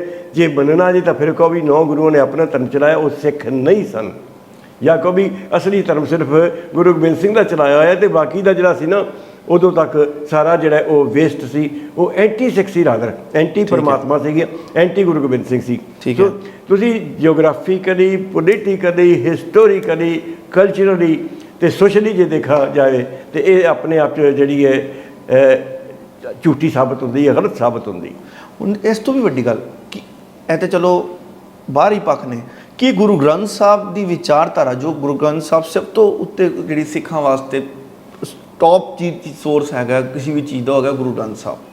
ਸਭ ਗਲਤ ਹੋ ਸਕਦਾ, ਗੁਰੂ ਗ੍ਰੰਥ ਸਾਹਿਬ ਸਿੱਖਾਂ ਲਈ ਸਭ ਤੋਂ ਸਰਵੋਤਮ ਹੈ। ਸਭ ਸੇ ਉੱਪਰ ਗੁਰੂ ਸ਼ਬਦ ਵਿਚਾਰ, ਗੁਰਬਾਣੀ ਦਾ ਫਰਮਾਨ ਹੈ ਕਿ ਗੁਰੂ ਗ੍ਰੰਥ ਸਾਹਿਬ ਪਿਛਲੇ ਜਨਮ ਦੀ ਗੱਲ ਜਾਂ ਐਵੇਂ ਤਪੱਸਿਆ ਦੀ ਗੱਲ ਦੀ ਨੂੰ ਐਕਸੈਪਟ ਕਰਦੀ ਹੈ, ਉਸ ਦੀ ਤਾਇਦ ਕਰਦੀ ਹੈ ਗੁਰੂ ਗ੍ਰੰਥ ਸਾਹਿਬ ਦੀ ਵਿਚਾਰਧਾਰਾ। ਕਿ ਗੁਰੂ ਗ੍ਰੰਥ ਸਾਹਿਬ ਇਸ ਵਿਚਾਰਧਾਰਾ ਨੂੰ ਮੰਨਦੀ ਹੈ? ਬਿਲਕੁਲ ਸਹੀ ਗੱਲ ਤੁਹਾਡੀ। ਗੁਰੂ ਗ੍ਰੰਥ ਸਾਹਿਬ ਨਾ ਤੇ ਤਪੱਸਿਆ ਨੂੰ ਮੰਨਦਾ ਹੈ। ਤਪੱਸਿਆ ਦੇ ਬਾਰੇ ਵਿੱਚ ਗੁਰੂ ਤੇਗ ਬਹਾਦਰ ਸਾਹਿਬ ਦਾ ਸ਼ਬਦ ਹੈ, ਜੰਗਲਾਂ ਵਿੱਚ ਜਾਣ ਜਾਂ ਪਹਾੜਾਂ 'ਤੇ ਜਾਣ ਜਾਂ ਆਪਣੇ ਜਿਸਮ ਨੂੰ ਗਾਲਣ, ਜਿਹੜਾ ਉਹਦੇ ਵਿੱਚ ਭਗਤੀ ਕੋਈ ਨਹੀਂ ਹੈ, ਉਹ ਤਪੱਸਿਆ ਨਹੀਂ ਹੈ। ਤਪੱਸਿਆ ਤਪ ਕਰਨਾ ਹੈ। ਇਹ ਤਪ ਕਰਨ ਨੂੰ ਸਮਝਦੇ ਵੀ ਟੌਰਚਰ ਕਰਨਾ, ਤਪ ਕਰਨਾ ਹੁੰਦਾ ਵੀ ਉਸ ਦੇ ਵਿੱਚ ਇਮਰਸ ਹੋ ਜਾਣਾ, ਆਪਣੇ ਆਪ ਨੂੰ ਪਰਮਾਤਮਾ ਦੇ ਖਿਆਲਾਂ ਵਿੱਚ ਸਮਾ ਲੈਣਾ, ਪਰਮਾਤਮਾ ਨੂੰ ਆਪਣੀ ਸਮਾ ਲੈਣਾ, ਉਹਦਾ ਖਿਆਲ ਆਪਣੇ ਮਨ 'ਚ ਸਮਾਉਣਾ, ਆਪਣੀ ਜ਼ਿੰਦਗੀ ਨੂੰ ਗੁਰੂ ਦੀ ਵਿਚਾਰਧਾਰਾ ਨਾਲ ਜੀ ਕੇ ਅਕਾਲ ਪੁਰਖ ਦੇ ਭਾਣੇ ਨਾਲ ਜ਼ਿੰਦਗੀ ਵਿੱਚ ਦੁਨੀਆ ਸੇਵ ਕਮਾਈ ਹੈ ਤਾਂ ਦਰਗੇ ਬੈਸਨ ਪਾਈ। ਉਹਦੇ ਸਿਧਾਂਤਾਂ ਨਾਲ ਇੱਕਮਿਕ ਹੋਣਾ, ਜੋ ਅਕਾਲ ਪੁਰਖ ਦਾ ਸਿਧਾਂਤ ਹੈ ਉਸ ਨੂੰ ਜੀਵਨ ਜੀਣਾ। ਇਹ ਹੈਗੀ ਇਹ ਸੱਚੀ ਆਪਣੇ ਆਂਦੀ ਨਾ ਲਾਈਨ, ਗੁਰਬਾਣੀ ਬਣੀ ਹੈ, ਗੁਰਬਾਣੀ ਬਣੀ ਹੈ ਵੀ ਜੋ ਗੁਰਬਾਣੀ ਦੀ ਸਿੱਖਿਆ ਉਹਦੇ ਵਰਗੇ ਬਣੀਏ, ਉਹਦੇ ਤੇ ਅਮਲ ਕਰੀਏ। ਸਾਡੀ ਅਸਲੀ ਤਪੱਸਿਆ ਤਾਂ ਇਹ ਹੈ, ਜਿਹੜੀ ਅਖੌਤੀ ਤਪੱਸਿਆ ਹੈ ਨਾ, ਆਪਣੇ ਜਿਸਮ ਨੂੰ ਟੌਰਚਰ ਕਰਨਾ, ਸਿੱਖ ਧਰਮ 'ਚ ਬਿਲਕੁਲ ਹੀ ਰਿਜੈਕਟ ਕੀਤਾ ਹੋਇਆ ਹੈ। ਇਸੇ ਕਰਕੇ ਗੁਰੂ ਸਾਹਿਬ ਨੇ ਯੋਗੀਆਂ ਨੂੰ ਰਿਜੈਕਟ ਕੀਤਾ ਹੈ ਵੀ ਤੁਸੀਂ ਸਾਰੀ ਦੁਨੀਆ ਛੱਡੀ ਫਿਰਦੇ ਹੋ। ਜਦੋਂ ਉਹ ਜਾਂਦੇ ਆ ਸੁਮੇਰ ਪਰਬਤ 'ਤੇ ਜਾਂਦੇ ਆ, ਉਹ ਜਦੋਂ ਬਟਾਲੇ ਵਿੱਚ ਸਿੱਧਾ ਨਾਲ ਗੋਸ਼ਟ ਹੁੰਦੀ ਹੈ, ਜਿੱਥੇ ਵੀ ਉਹਨਾਂ ਦੀ ਗੱਲਬਾਤ ਹੁੰਦੀ ਹੈ ਉਹਦੇ ਨਾਨਕ ਮੱਤੇ ਹੁੰਦੀ ਹੈ, ਨਾਨਕ ਮੱਤੇ ਹੁੰਦੀ, ਸਾਰੀ ਬਟਾਲਾ ਹੁੰਦੀ ਹੈ। ਬਿਲਕੁਲ। ਹੁਣ ਬਟਾਲਾ ਤੋਂ ਲੈ ਕੇ ਹੋਰ ਤੁਸੀਂ ਕਿਹੜਾ ਨਾਮ ਦੱਸਿਆ?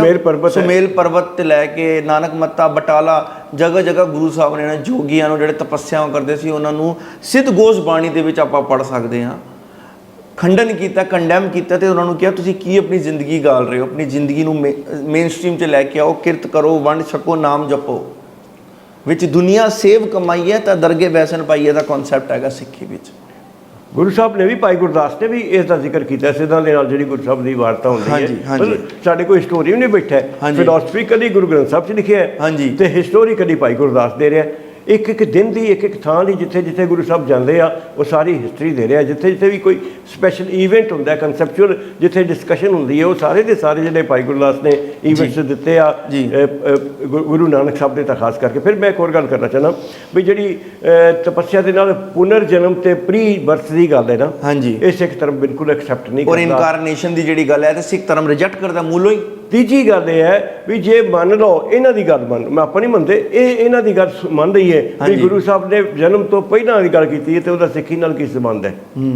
ਸਿੱਖੀ ਨਾਲ ਸੰਬੰਧ ਤਾਂ ਇਨਸਾਨੀ ਜਾਮੇ ਵਿੱਚ ਆਉਣ ਤੋਂ ਬਾਅਦ ਹੈ, ਉਸ ਤੋਂ ਬਾਅਦ ਦੀ ਗੱਲ ਸਾਰੀ ਹੈ। ਸੋ ਇਹ does not stand on water. ਇਹ ਜਿਹੜੇ ਸਭ ਤੋਂ ਵੱਡੀ ਗੱਲ, ਅਸੀਂ ਗੁਰੂ ਗੋਬਿੰਦ ਸਿੰਘ ਜੀ ਨੂੰ 10ਵਾਂ ਗੁਰੂ ਨਾਨਕ ਕਹਿੰਦੇ ਆ, ਇਸ ਤੇ ਸਾਰੇ ਲੋਕਾਂ ਦਾ ਕੰਸੈਂਸਸ ਹੈ। ਠੀਕ ਹੈ, ਸਿੱਖੀ ਵਿਚਾਰਧਾਰਾ ਹੈ।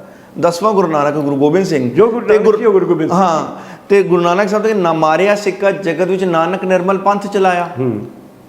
ਇੱਥੇ ਪੰਥ ਦਾ ਮਤਲਬ ਜਿਹੜੀ ਪੰਥ ਦੀ ਪਲੇਸਮੈਂਟ ਉਹ ਧਰਮ ਹੈ ਕਿ ਨਵਾਂ ਪੰਥ, ਨਵਾਂ ਧਰਮ ਚਲਾਇਆ। ਆਪਾਂ ਲਾਸਟ ਐਪੀਸੋਡ 'ਚ ਗੱਲ ਕਰ ਚੁੱਕੇ ਕਿ ਧਰਮ ਦੇ 4 ਮੀਨਿੰਗ ਹੁੰਦੇ ਆ, ਕਿਉਂਕਿ ਇਹ ਲੋਕੀ ਜਾਣ-ਬੁੱਝ ਕੇ ਸਨਾਤਨ ਧਰਮ ਨੂੰ ਕਹਿ ਕੇ ਨਾ ਕਿ ਉਹਦਾ ਸਿੱਖ ਧਰਮ ਪੰਥ ਸੀ, ਆਪਣੀ ਇਗਨੋਰੈਂਸ ਕਰਕੇ ਇਹ ਦਿਖਾਉਂਦੇ। ਪੰਥ, ਮਾਰਗ, ਧਰਮ, ਇਹ ਸਿਨੋਨਿਮਸ ਨੇ। ਰਿਲੀਜਨ, ਇਸ ਰਿਸਪੈਕਟ ਸੁਕਟ ਸਾਡੇ ਸਭ ਕੋਈ ਨਹੀਂ ਹੈ, ਇਹ ਸਾਰਾ ਸਿੱਖੀਜ਼ਮ ਇੱਕੋ ਹੀ ਚੀਜ਼ ਹੈ। ਇਹ ਸਿਨੋਨਿਮਸ ਵਰਡ ਨੇ। ਸੋ ਅੱਛਾ ਪ੍ਰੋਫੈਸਰ ਸਾਹਿਬ, ਇਹ ਦੱਸੋ ਮੈਨੂੰ, ਜਿਵੇਂ ਇਹ ਦਾਅਵਾ ਕਰਦੇ ਕਿ ਗੁਰੂ ਗੋਬਿੰਦ ਸਿੰਘ ਮਹਾਰਾਜ ਨੇ ਵੱਖਰਾ ਪੰਥ ਚਲਾਇਆ, ਤਾਂ ਮਤਲਬ ਇਹਨਾਂ ਦਾ ਕਹਿਣ ਦਾ ਭਾਵ ਤਾਂ ਹੈ ਕਿ ਪਿਛਲੇ ਜਿਹੜੇ 9 ਗੁਰੂ ਨੇ ਉਹਨਾਂ ਦਾ ਗੁਰੂ ਗੋਬਿੰਦ ਸਿੰਘ ਜੀ ਨਾਲ ਕੋਈ ਲੈਣਾ ਦੇਣਾ ਨਹੀਂ ਹੈ, ਉਹਨਾਂ ਨੇ ਆਪਣੀ ਵੱਖਰੀ ਗੱਲ ਕੀਤੀ ਹੈ। ਤੇ ਇਹ ਕਿਤੇ ਇਹ ਕੰਸਪੀਰੇਸੀ ਤੇ ਨਹੀਂ ਕਿ ਸਿੱਖਾਂ ਨੂੰ ਗੁਰੂ ਗ੍ਰੰਥ ਸਾਹਿਬ ਤੋਂ ਤੋੜ ਕੇ ਜਿਹੜਾ ਅਖੌਤੀ ਦਸਮ ਗ੍ਰੰਥ ਹੈ, ਜਿਹਨੂੰ ਅਨਫੋਰਚੂਨੇਟਲੀ ਸਾਡੇ ਸਿੱਖ ਵੀ ਕਈ ਬੜਾ ਪ੍ਰਚਾਰਦੇ ਨੇ, ਉਸ ਨਾਲ ਜੋੜ ਕੇ ਤੇ ਸਿੱਖੀ ਦੀ ਜਿਹੜੀ ਮੂਲ ਸਿਧਾਂਤ ਹੈ ਗੁਰੂ ਗ੍ਰੰਥ ਸਾਹਿਬ ਦੀ, ਕਿਉਂਕਿ ਸਿੱਖ ਮਰ ਜਾਏਗਾ ਜੇ ਜਿਹਨੂੰ ਗੁਰੂ ਗ੍ਰੰਥ ਸਾਹਿਬ ਤੋਂ ਟੁੱਟ ਜਾਏਗਾ। ਸੋ ਮਾਰਕੰਡੇ ਪੁਰਾਣ ਵਾਲੀ ਵਿਚਾਰਧਾਰਾ ਨੂੰ ਜੇ ਜੋੜਨਾ ਹੈ ਤੇ ਇਹਨਾਂ ਨੂੰ ਉਹ ਫਿੱਟ ਪੈਂਦੀ ਦਸਮ ਗ੍ਰੰਥ ਨਾਲ, ਇਹ ਬਚਿੱਤਰ ਨਾਟਕ ਨਾਲ। ਕਿਤੇ ਉਸ ਨਾਲ ਗੁਰੂ ਗ੍ਰੰਥ ਸਾਹਿਬ ਨੂੰ ਤੋੜ ਕੇ ਇਸ ਨਾਲ ਜੋੜਨ ਦੀ ਇਹਦੀ ਕਿਤੇ ਕਨਸਪੀਰੇਸੀ ਤਾਂ ਨਹੀਂ ਹੈ? ਬਿਲਕੁਲ ਸਾਜ਼ਿਸ਼ ਹੈ, ਕਿਉਂਕਿ ਗੁਰੂ ਗ੍ਰੰਥ ਸਾਹਿਬ ਵਿੱਚ ਵੈਸ਼ਨਵਿਜ਼ਮ, ਸ਼ੈਵਿਜ਼ਮ ਤੇ ਦੇਵੀ ਕਲਟ ਜਿਹੜੀ ਹੈ ਉਸ ਨੂੰ ਕੰਡੈਮ ਕੀਤਾ, ਕਲਟ ਨੂੰ ਕੰਡੈਮ ਕੀਤਾ ਗਿਆ ਹੈ ਔਰ ਰਿਜੈਕਟ ਕੀਤਾ ਹੈ। ਹਾਂਜੀ ਬਿਲਕੁਲ ਰਿਜੈਕਟ। ਅਖੌਤੀ ਦਸਮ ਗ੍ਰੰਥ ਜਿਹੜਾ ਹੈ, ਮੈਂ ਅਖੌਤੀ ਕਹਾਂਗਾ ਕਿਉਂਕਿ ਅਖੌਤੀ ਹੈ, ਕੋਈ ਹੈ ਹੀ ਨਹੀਂਗਾ। ਬਚਿੱਤਰ ਨਾਟਕ ਅਖੌਤੀ ਦਸਮ ਗ੍ਰੰਥ ਜਿਹੜਾ ਹੈ, ਇਹਦੇ 'ਚ ਤਿੰਨਾਂ ਦੀ ਪੂਜਾ ਦਿਖਾਈ ਹੈ, ਸ਼ਕਤੀ ਦੀ ਪੂਜਾ, ਚੰਡੀ ਦੀ ਵਾਰ, ਚੰਡੀ ਚਰਿੱਤਰ ਕੀ ਹੈ, ਉਹ ਇਹਨਾਂ ਦੇ ਬੜੇ ਫੇਵਰਿਟ ਸੋਰਸ ਨੇ, ਉਹਨੂੰ ਕੋਟ ਕਰਦੇ। ਸ਼ਿਵਾ ਕੀ ਹੈ, ਸ਼ਿਵਾ ਕੀ? ਅੱਛਾ ਪ੍ਰੋਫੈਸਰ ਸਾਹਿਬ ਇੱਕ ਵਾਰ ਇਹ ਵੀ ਤੁਸੀਂ ਮੇਰੇ ਕੋਲ ਇੱਕ ਇਹਨਾਂ ਨੇ ਨਾ ਇੱਕ 25 ਲੱਖ ਦਾ ਦਾਅਵਾ ਕੀਤਾ ਹੋਇਆ। ਹਾਂਜੀ ਤੁਸੀਂ ਮੇਰੇ ਕੋਲ 1 ਕਰੋੜ ਦਾ ਇੱਕ ਦਿਨ ਦਾਅਵਾ ਕੀਤਾ ਸੀ ਕਿ ਮੈਨੂੰ ਸਾਬਿਤ ਕਰ ਦਿਓ ਕਿ 1800 ਤੋਂ ਪਹਿਲਾਂ 1800 ਤੋਂ ਪਹਿਲਾਂ ਮੈਨੂੰ ਦਸਮ ਗ੍ਰੰਥ ਦਾ ਵਰਡ ਦਿਖਾ ਦਿਓ, ਮੈਂ ਤੁਹਾਨੂੰ 1 ਕਰੋੜ ਰੁਪਏ ਦੇਵਾਂਗਾ। ਉਹ ਬਾਰੇ ਥੋੜਾ ਦੱਸੋ। ਬਿਲਕੁਲ ਮੈਂ ਚੈਲੰਜ ਕੀਤਾ ਹੋਇਆ ਹੈ ਹਾਂਜੀ। ਵੀ ਤੁਸੀਂ ਕਿਸੇ ਪੁਰਾਣੀ ਕਿਤਾਬ ਜਿਹਦੇ 'ਚ ਜਿਹੜੀ ਸਿੱਖ ਹਿਸਟਰੀ ਦੀ ਕਿਤਾਬ ਹੈ, ਕਿਸੇ ਦੀ ਲਿਖੀ ਹੋਵੇ, ਮੈਂ ਕਹਿੰਦਾ ਬੇਸ਼ੱਕ ਨਿਰਮਲੇ ਦੀ ਲਿਖੀ ਹੋਈ ਹੋਵੇ, ਦਿਖਾ ਦਿਓ। ਕਿਹੜੇ ਸਾਲ ਤੋਂ ਪਹਿਲਾਂ ਦੀ? 1800 ਤੋਂ ਪਹਿਲਾਂ ਕਿਸੇ ਨਿਰਮਲੇ ਦੀ ਲਿਖੀ ਹੋਵੇ ਬੇਸ਼ੱਕ, ਯਾਨੀ ਕਿ ਕੋਇਰ ਸਿੰਘ ਹੈ, ਸੁੱਖਾ ਸਿੰਘ ਹੈ, ਗੁਰਬਿਲਾਸ ਪਾਸੇ 6ਵੀਂ ਹੈ ਜਾਂ ਸੰਤੋਖ ਸਿੰਘ ਹੈ, ਇਹਨਾਂ ਵਿੱਚੋਂ ਕਿਤੇ ਦਸਮ ਗ੍ਰੰਥ ਦਾ ਲਫ਼ਜ਼ ਦਿਖਾ ਦਿਓ ਤੇ ਮੈਂ ਤੁਹਾਨੂੰ ਕਰੋੜ ਰੁਪਈਆ ਦੇਣਾ। ਬਿਲਕੁਲ ਕਿਤੇ ਨਹੀਂ ਹੈ। 1800 ਤੋਂ ਪਹਿਲਾਂ ਗੁਰੂ ਗੋਬਿੰਦ ਸਿੰਘ ਮਹਾਰਾਜ ਜੋਤੀ ਜੋਤ ਸਮਾਏ 1708 ਵਿੱਚ। ਹਾਂ ਸਰ। ਉਸ ਤੋਂ 100 ਸਾਲ ਬਾਅਦ ਤੱਕ ਤੁਸੀਂ ਇਹ ਦਸਮ ਗ੍ਰੰਥ ਵਰਡ ਦਿਖਾ ਦਿਓ ਸਾਨੂੰ। ਤੁਸੀਂ 25 ਲੱਖ ਐਸਜੀਪੀਸੀ ਨੂੰ ਕਿਹਾ, ਚੈਲੰਜ ਦਿੱਤਾ, ਅਸੀਂ ਤੁਹਾਨੂੰ 1 ਕਰੋੜ into 4 ਦੇਵਾਂਗੇ। ਅੱਛਾ ਪ੍ਰੋਫੈਸਰ ਸਾਹਿਬ, ਇੱਕ ਨਾ ਜਿਹੜੇ ਅਖੌਤੀ ਨਾਮਧਾਰੀ ਨੇ ਨਾ, ਜਿਹਨਾਂ ਨੂੰ ਸਿੱਖ ਸਾਬਿਤ ਕਰਨ ਦੀ ਕੋਸ਼ਿਸ਼ ਕਰਦੇ ਨੇ, ਜੋ ਆਰਐਸਐਸ ਤੇ ਇਹਨਾਂ ਨੂੰ ਬੜੇ ਫਿੱਟ ਪੈਂਦੇ, ਕਿਉਂਕਿ ਉਹ ਹਿੰਦੂ ਨੇ, ਕੇਸਾਧਾਰੀ ਹਿੰਦੂ ਨੇ, ਸਾਨੂੰ ਉਹਨਾਂ ਨਾਲ ਕੋਈ ਆਬਜੈਕਸ਼ਨ ਨਹੀਂ, ਪਰ ਉਹ ਇਹਨਾਂ ਨੂੰ ਬੜਾ ਗਲੋਰੀਫਾਈ ਕਰਦੇ ਨੇ। ਤੁਸੀਂ ਇੱਕ ਹੋਰ ਚੈਲੰਜ ਕੀਤਾ ਸੀ ਕਿ ਜਿਹੜਾ ਨਾਮਧਾਰੀ ਵਰਡ ਹੈ ਇਹ ਬ੍ਰਿਟਿਸ਼ਰਸ ਦੀ ਦੇਣ ਹੈ, ਨਾਮਧਾਰੀ ਨਾਮ ਦੀ ਕੋਈ ਚੀਜ਼ ਹੀ ਨਹੀਂ ਸੀਗੀ, ਇਹ ਬ੍ਰਿਟਿਸ਼ਰਸ ਦੀ ਦੇਣ ਹੈ। ਤੇ ਕੋਈ ਮੈਨੂੰ 1900 ਤੋਂ ਪਹਿਲਾਂ 1900 ਤੋਂ ਪਹਿਲਾਂ ਇਹ ਨਾਮਧਾਰੀ ਵਰਡ ਦਿਖਾ ਦੇ, ਮੈਨੂੰ 50 ਲੱਖ ਰੁਪਏ ਦਾ ਇਨਾਮ ਦੇਵਾਂਗਾ। ਤੁਸੀਂ ਇਹ 2 ਸਾਲ ਪਹਿਲੇ ਚੈਲੰਜ ਦਿੱਤਾ ਸੀ, ਇਸ ਦੇ ਬਾਰੇ ਬਰੀਫ 'ਚ ਸਾਡੇ ਵਿਊਅਰਸ ਨੂੰ ਦੱਸ ਦਿਓ। ਮੈਂ ਥੋੜ੍ਹਾ ਜਿਹਾ ਐਡ ਕਰ ਦਿਆਂ, 1900 ਨਹੀਂ, 1920 ਤੋਂ ਪਹਿਲਾਂ। ਅੱਛਾ 1920 ਤੋਂ ਪਹਿਲਾਂ ਨਾਮਧਾਰੀ ਲਫ਼ਜ਼ ਨਹੀਂ, ਹਰ ਥਾਂ ਤੇ ਲਿਖਿਆ ਕੂਕਾ, ਮਤਲਬ 1873 ਕੂਕਾਂ ਮਾਰਦੇ ਸਾਨੂੰ, ਜਦੋਂ ਸ਼ਬਦ ਪੜ੍ਹਨਾ ਤੇ ਕੂਕਾਂ ਮਾਰਨੀਆਂ, ਗੀਤ ਗਾਣਾ ਤੇ ਕੂਕਾਂ ਮਾਰਨੀਆਂ, ਨਾ ਵੀ ਗਾਣਾ ਤੇ ਉਹਦੀ ਕੂਕਾਂ ਮਾਰਨਾ ਪੈਣਾ। ਜਿੱਦਾਂ ਕਮਲੇ ਹੋਏ ਹੁੰਦੇ ਨਾ, ਜਿੱਦਾਂ ਨਸ਼ੇ 'ਚ ਬੰਦੇ ਆ ਜਾਂਦੇ ਆ, ਅਫੀਮ ਦੇ ਲੋਰ 'ਚ ਆ ਕੇ ਵੀ ਕੂਕਾਂ ਮਾਰਦੇ ਕਈ, ਬਸਤੀ 'ਚ ਆ ਕੇ, ਜਿੱਦਾਂ ਦੀਵਾਨੇ ਲੋਕ ਹੁੰਦੇ ਆ, ਦੀਵਾਨਿਆਂ ਦਾ ਇੱਕ ਪੰਥ ਵੀ ਆਪਣਾ ਵੱਖਰਾ ਹੀ ਹੈਗਾ। ਸੋ ਇਹ ਕੂਕਾਂ ਮਾਰਦੇ ਸਨ, ਕੂਕਾਂ ਮਾਰਨ ਤੋਂ ਇਹਦਾ ਨਾਂ ਚੱਲ ਪਿਆ ਸੀ ਕੂਕੇ। ਅੱਛਾ, ਇਹਨਾਂ ਨੂੰ ਕਦੇ ਵੀ ਰਾਮ ਸਿੰਘ ਹੀ ਨਹੀਂ ਕਹਿੰਦੇ ਵੀ ਰਾਮ ਸਿੰਘ ਦੇ ਚੇਲੇ ਸਨ ਜਾਂ ਬਾਲਕ ਸਿੰਘ ਦੇ ਚੇਲੇ ਸਨ, ਬਾਲਕ ਸਿੰਘ ਵੀ ਨਹੀਂ ਕਹਿੰਦੇ, ਕੂਕੇ ਕਹਿੰਦੇ ਸਨ। ਔਰ 1920 ਵਿੱਚ ਜਦੋਂ ਨਨਕਾਣਾ ਸਾਹਿਬ ਆਜ਼ਾਦ ਕਰਾਉਣ ਦੀ ਗੱਲ ਚੱਲੀ ਹੈ, ਠੀਕ ਹੈ, ਦਰਬਾਰ ਸਾਹਿਬ ਆਜ਼ਾਦ ਹੋ ਗਿਆ, ਠੀਕ ਹੈ, 12 ਅਕਤੂਬਰ 1920 ਦੇ ਦਿਨ। ਫਿਰ ਨਨਕਾਣਾ ਸਾਹਿਬ ਦੇ ਉੱਤੇ ਜੋ ਮੰਤਰ ਨਰੈਣੂ ਸੀਗਾ ਕਰਦਾ ਪਿਆ ਸੀ ਜ਼ੁਲਮ, ਉਹਦੀ ਗੱਲ ਚੱਲੀ ਹੈ। ਤੇ ਨਰੈਣੂ ਦੇ ਜਿਹੜੇ ਵੱਡੇ ਸਾਥੀ ਸਨ 2, ਤੁਹਾਨੂੰ ਹੈਰਾਨੀ ਹੋਏਗੀ 2 ਕੌਣ ਸਨ? ਇੱਕ ਕਰਤਾਰ ਸਿੰਘ ਬੇਦੀ, ਖੇਮ ਸਿੰਘ ਬੇਦੀ ਦਾ ਭਤੀਜਾ, ਠੀਕ ਹੈ, ਇੱਕ ਸੀਗਾ ਮੰਗਲ ਸਿੰਘ ਕੂਕਾ। ਅੱਛਾ, ਇਹ ਮੰਤ ਦੇ ਸਾਥੀ ਸਨ ਕੂਕੇ। ਤੇ ਨਰੈਣੂ ਸੀਗਾ ਬ੍ਰਿਟਿਸ਼ਰਸ ਦਾ ਏਜੰਟ। ਹਾਂ ਅੱਛਾ, ਇਹ ਹੋਰ ਤੁਹਾਨੂੰ ਮਜ਼ੇਦਾਰ ਚੀਜ਼ ਦੱਸਣ ਲੱਗਾ ਵੀ ਕੂਕੇ 1920 ਤੱਕ ਰਾਮ ਸਿੰਘ ਦੀ ਗ੍ਰਿਫਤਾਰੀ ਤੋਂ 40 ਸਾਲ ਤੱਕ, ਤਕਰੀਬਨ 40 ਸਾਲ ਜਿਹੜੇ ਕੂਕਿਆਂ ਤੇ ਪਾਬੰਦੀ ਲੱਗੀ ਹੋਈ ਸੀ। ਅੱਛਾ, ਭੈਣੀ ਪਿੰਡ 'ਚ ਪੁਲਿਸ ਨੇ ਚੌਕੀ ਬਣਾਈ ਹੋਈ ਸੀ।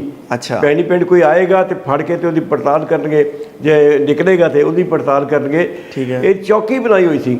1920 ਜਦੋਂ ਨਨਕਾਣਾ ਸਾਹਿਬ ਦਾ ਸਾਕਾ ਸ਼ੁਰੂ ਹੋਣ ਤੋਂ ਪਹਿਲਾਂ, ਜਦੋਂ ਇਹਨਾਂ ਨੇ ਮੰਗਲ ਸਿੰਘ ਕੂਕੇ ਨੇ ਹਮਾਇਤ ਕੀਤੀ ਹੈ ਮੰਤਰ ਨਰੈਣੂ ਦੀ ਤੇ ਅੰਗਰੇਜ਼ਾਂ ਦਾ ਟਾਊਟ ਬਣਿਆ, ਉਹਨਾਂ ਨੇ ਉਸ ਤੋਂ ਬਾਅਦ ਇਹਦੇ 'ਤੇ ਪਾਬੰਦੀਆਂ ਹਟਾ ਕੇ ਚੌਂਕੀ ਉੱਥੋਂ ਖਤਮ ਕੀਤੀ ਹੈ। ਇਹ ਅਖਬਾਰ 'ਚ ਛਪੀ ਹੈਗੀ ਹੈ, ਤਾਂ ਮੈਂ ਆਪਣੀ ਕਿਤਾਬ ਵਿੱਚ ਉਸ ਅਖਬਾਰ ਦੀ ਫੋਟੋ ਵੀ ਦਿੱਤੀ ਹੈ ਵੀ ਕੂਕਿਆਂ ਤੋਂ ਬ੍ਰਿਟਿਸ਼ ਸਰਕਾਰ ਨੇ ਪਾਬੰਦੀਆਂ ਹਟਾਈਆਂ। ਠੀਕ ਹੈ, ਉਹਦੇ 'ਚ ਵੀ ਨਾਮਧਾਰੀ ਲਫ਼ਜ਼ ਨਹੀਂ ਹੈ। ਅੱਛਾ, ਨਾਮਧਾਰੀ ਲਫ਼ਜ਼ ਕਈ ਚਿਰ ਬਾਅਦ ਲੱਗਿਆ, ਜਦੋਂ ਸ਼੍ਰੋਮਣੀ ਕਮੇਟੀ ਦੇ ਉੱਤੇ ਪੰਥ ਦਾ ਕਬਜ਼ਾ ਹੋ ਗਿਆ ਗੁਰਦੁਆਰਿਆਂ 'ਤੇ, ਤਾਂ ਇਹਨਾਂ ਨੇ ਫਿਰ ਕੋਸ਼ਿਸ਼ ਕੀਤੀ ਹੈ। 1925 'ਚ ਇਹਨਾਂ ਨੇ ਆਪਣੇ ਆਪ ਨੂੰ ਨਾਮਧਾਰੀ ਲਿਖਣਾ ਸ਼ੁਰੂ ਕੀਤਾ ਹੈ, ਪਰ ਅਖਬਾਰਾਂ ਵਾਲੇ ਅਜੇ ਵੀ ਲਿਖਦੇ ਹਨ ਕੂਕੇ ਬਨਾਮ ਨਾਮਧਾਰੀ। ਅੱਛਾ, ਯਾਨੀ ਕਿ ਕੂਕੇ ਅਸਲੀ ਲਫ਼ਜ਼ ਸੀਗਾ ਵੀ ਜਿਹੜਾ ਇਹਨਾਂ ਨੇ ਸੋ ਕਾਰਡ ਨਾਮਧਾਰੀ ਲਫ਼ਜ਼ ਲਾ ਲਿਆ। ਅੰਮ੍ਰਿਤਸਰ ਵਿੱਚ ਇਹਨਾਂ ਨੇ ਆ ਕੇ ਕੀ ਕੀਤਾ ਹੈ, ਕਿ ਦਰਬਾਰ ਸਾਹਿਬ 'ਚ ਇਹਨਾਂ ਨੇ ਕਿਹਾ ਵੀ ਅਸੀਂ ਆਪਣੀ 12 ਗੁਰੂਆਂ ਦੀ ਕਥਾ ਕਰਨੀ ਦੀ ਅਰਦਾਸ ਕਰਨੀ ਹੈ। ਤੇ ਤੇਜਾ ਸਿੰਘ ਪੁੱਛਰ ਜਥੇਦਾਰ ਸੀਗਾ, ਉਹਨੇ ਛੋਟੀ ਫੜ ਕੇ ਖੜਾ ਹੋ ਕੇ ਭੱਜ ਗਏ ਸਨ। ਠੀਕ ਹੈ। ਨਾਮਧਾਰੀਆਂ ਤੇ ਨੌਕਰਸ਼ਾਹੀ ਦੀ ਡੂੰਘੀ ਸਾਜ਼ਿਸ਼। ਨੌਕਰਸ਼ਾਹੀ ਮੀਨਸ ਬ੍ਰਿਟਿਸ਼ ਦੇ ਸਰਕਾਰੀ ਅਹਿਲਕਾਰ ਡੀਸੀ ਉਸ ਸਮੇਂ ਦੇ ਆਈਐਸ ਆਫੀਸਰ ਸਾਰੇ ਜਿਹੜੇ ਸੀਗੇ। ਉਹਦਾ ਹੈਡਿੰਗ ਸੀ ਕਿ ਅੰਮ੍ਰਿਤਸਰ 'ਚ ਖੂਨੀ ਹੋਲੀ ਮੱਚਣ ਵਾਲੀ ਨਾਮਧਾਰੀ ਕੂਕਿਆਂ ਤੇ ਨੌਕਰਸ਼ਾਹੀ ਦੀ ਡੂੰਘੀ ਸਾਜ਼ਿਸ਼।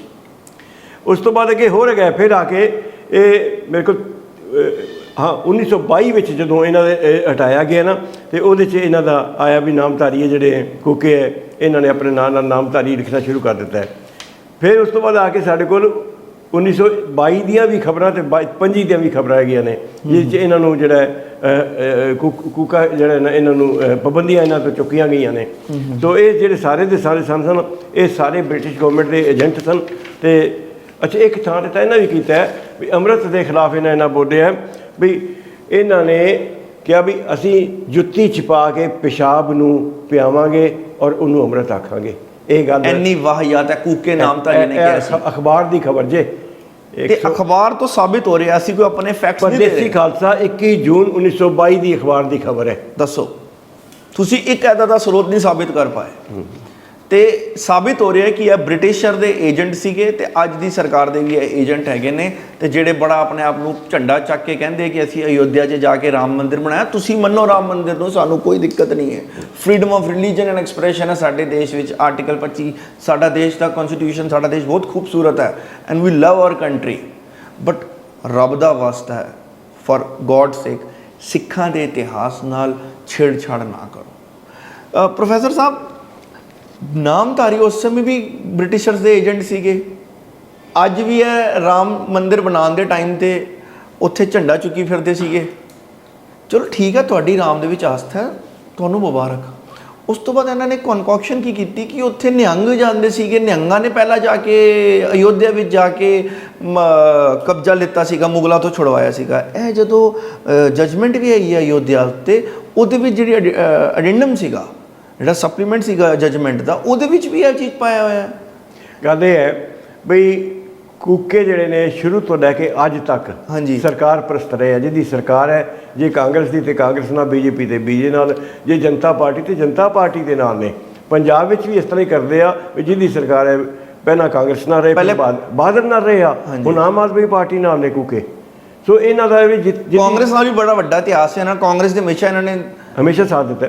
ਸੋ ਇਹਨਾਂ ਦਾ ਮਤਲਬ ਹੁੰਦਾ ਵੀ ਸਰਕਾਰ ਸਾਡੇ ਨਾਲ ਰਵੇ ਤੇ ਸਾਡੀਆਂ ਕਰਤੂਤਾਂ ਜਿਹੜੀਆਂ ਨੇ ਉਹਨਾਂ ਦੇ ਉੱਤੇ ਪਰਦਾ ਪਿਆ ਰਵੇ। ਫਿਰ ਇਹ ਆਪਣੇ ਆਪ ਨੂੰ ਕਹਿੰਦੇ ਵੀ ਸਾਡੀ ਗੁਰੂ ਟ੍ਰੈਡੀਸ਼ਨ ਚੱਲ ਰਹੀ ਹੈ। ਪਹਿਲੀ ਗੱਲ ਤੇ ਜੇ ਤੁਸੀਂ ਗੁਰੂ ਗ੍ਰੰਥ ਸਾਹਿਬ ਨੂੰ ਗੁਰੂ ਨਹੀਂ ਮੰਨਦੇ ਤੇ ਤੁਸੀਂ ਸਿੱਖ ਅਖਵਾਈ ਕਿਵੇਂ ਸਕਦੇ ਹੋ?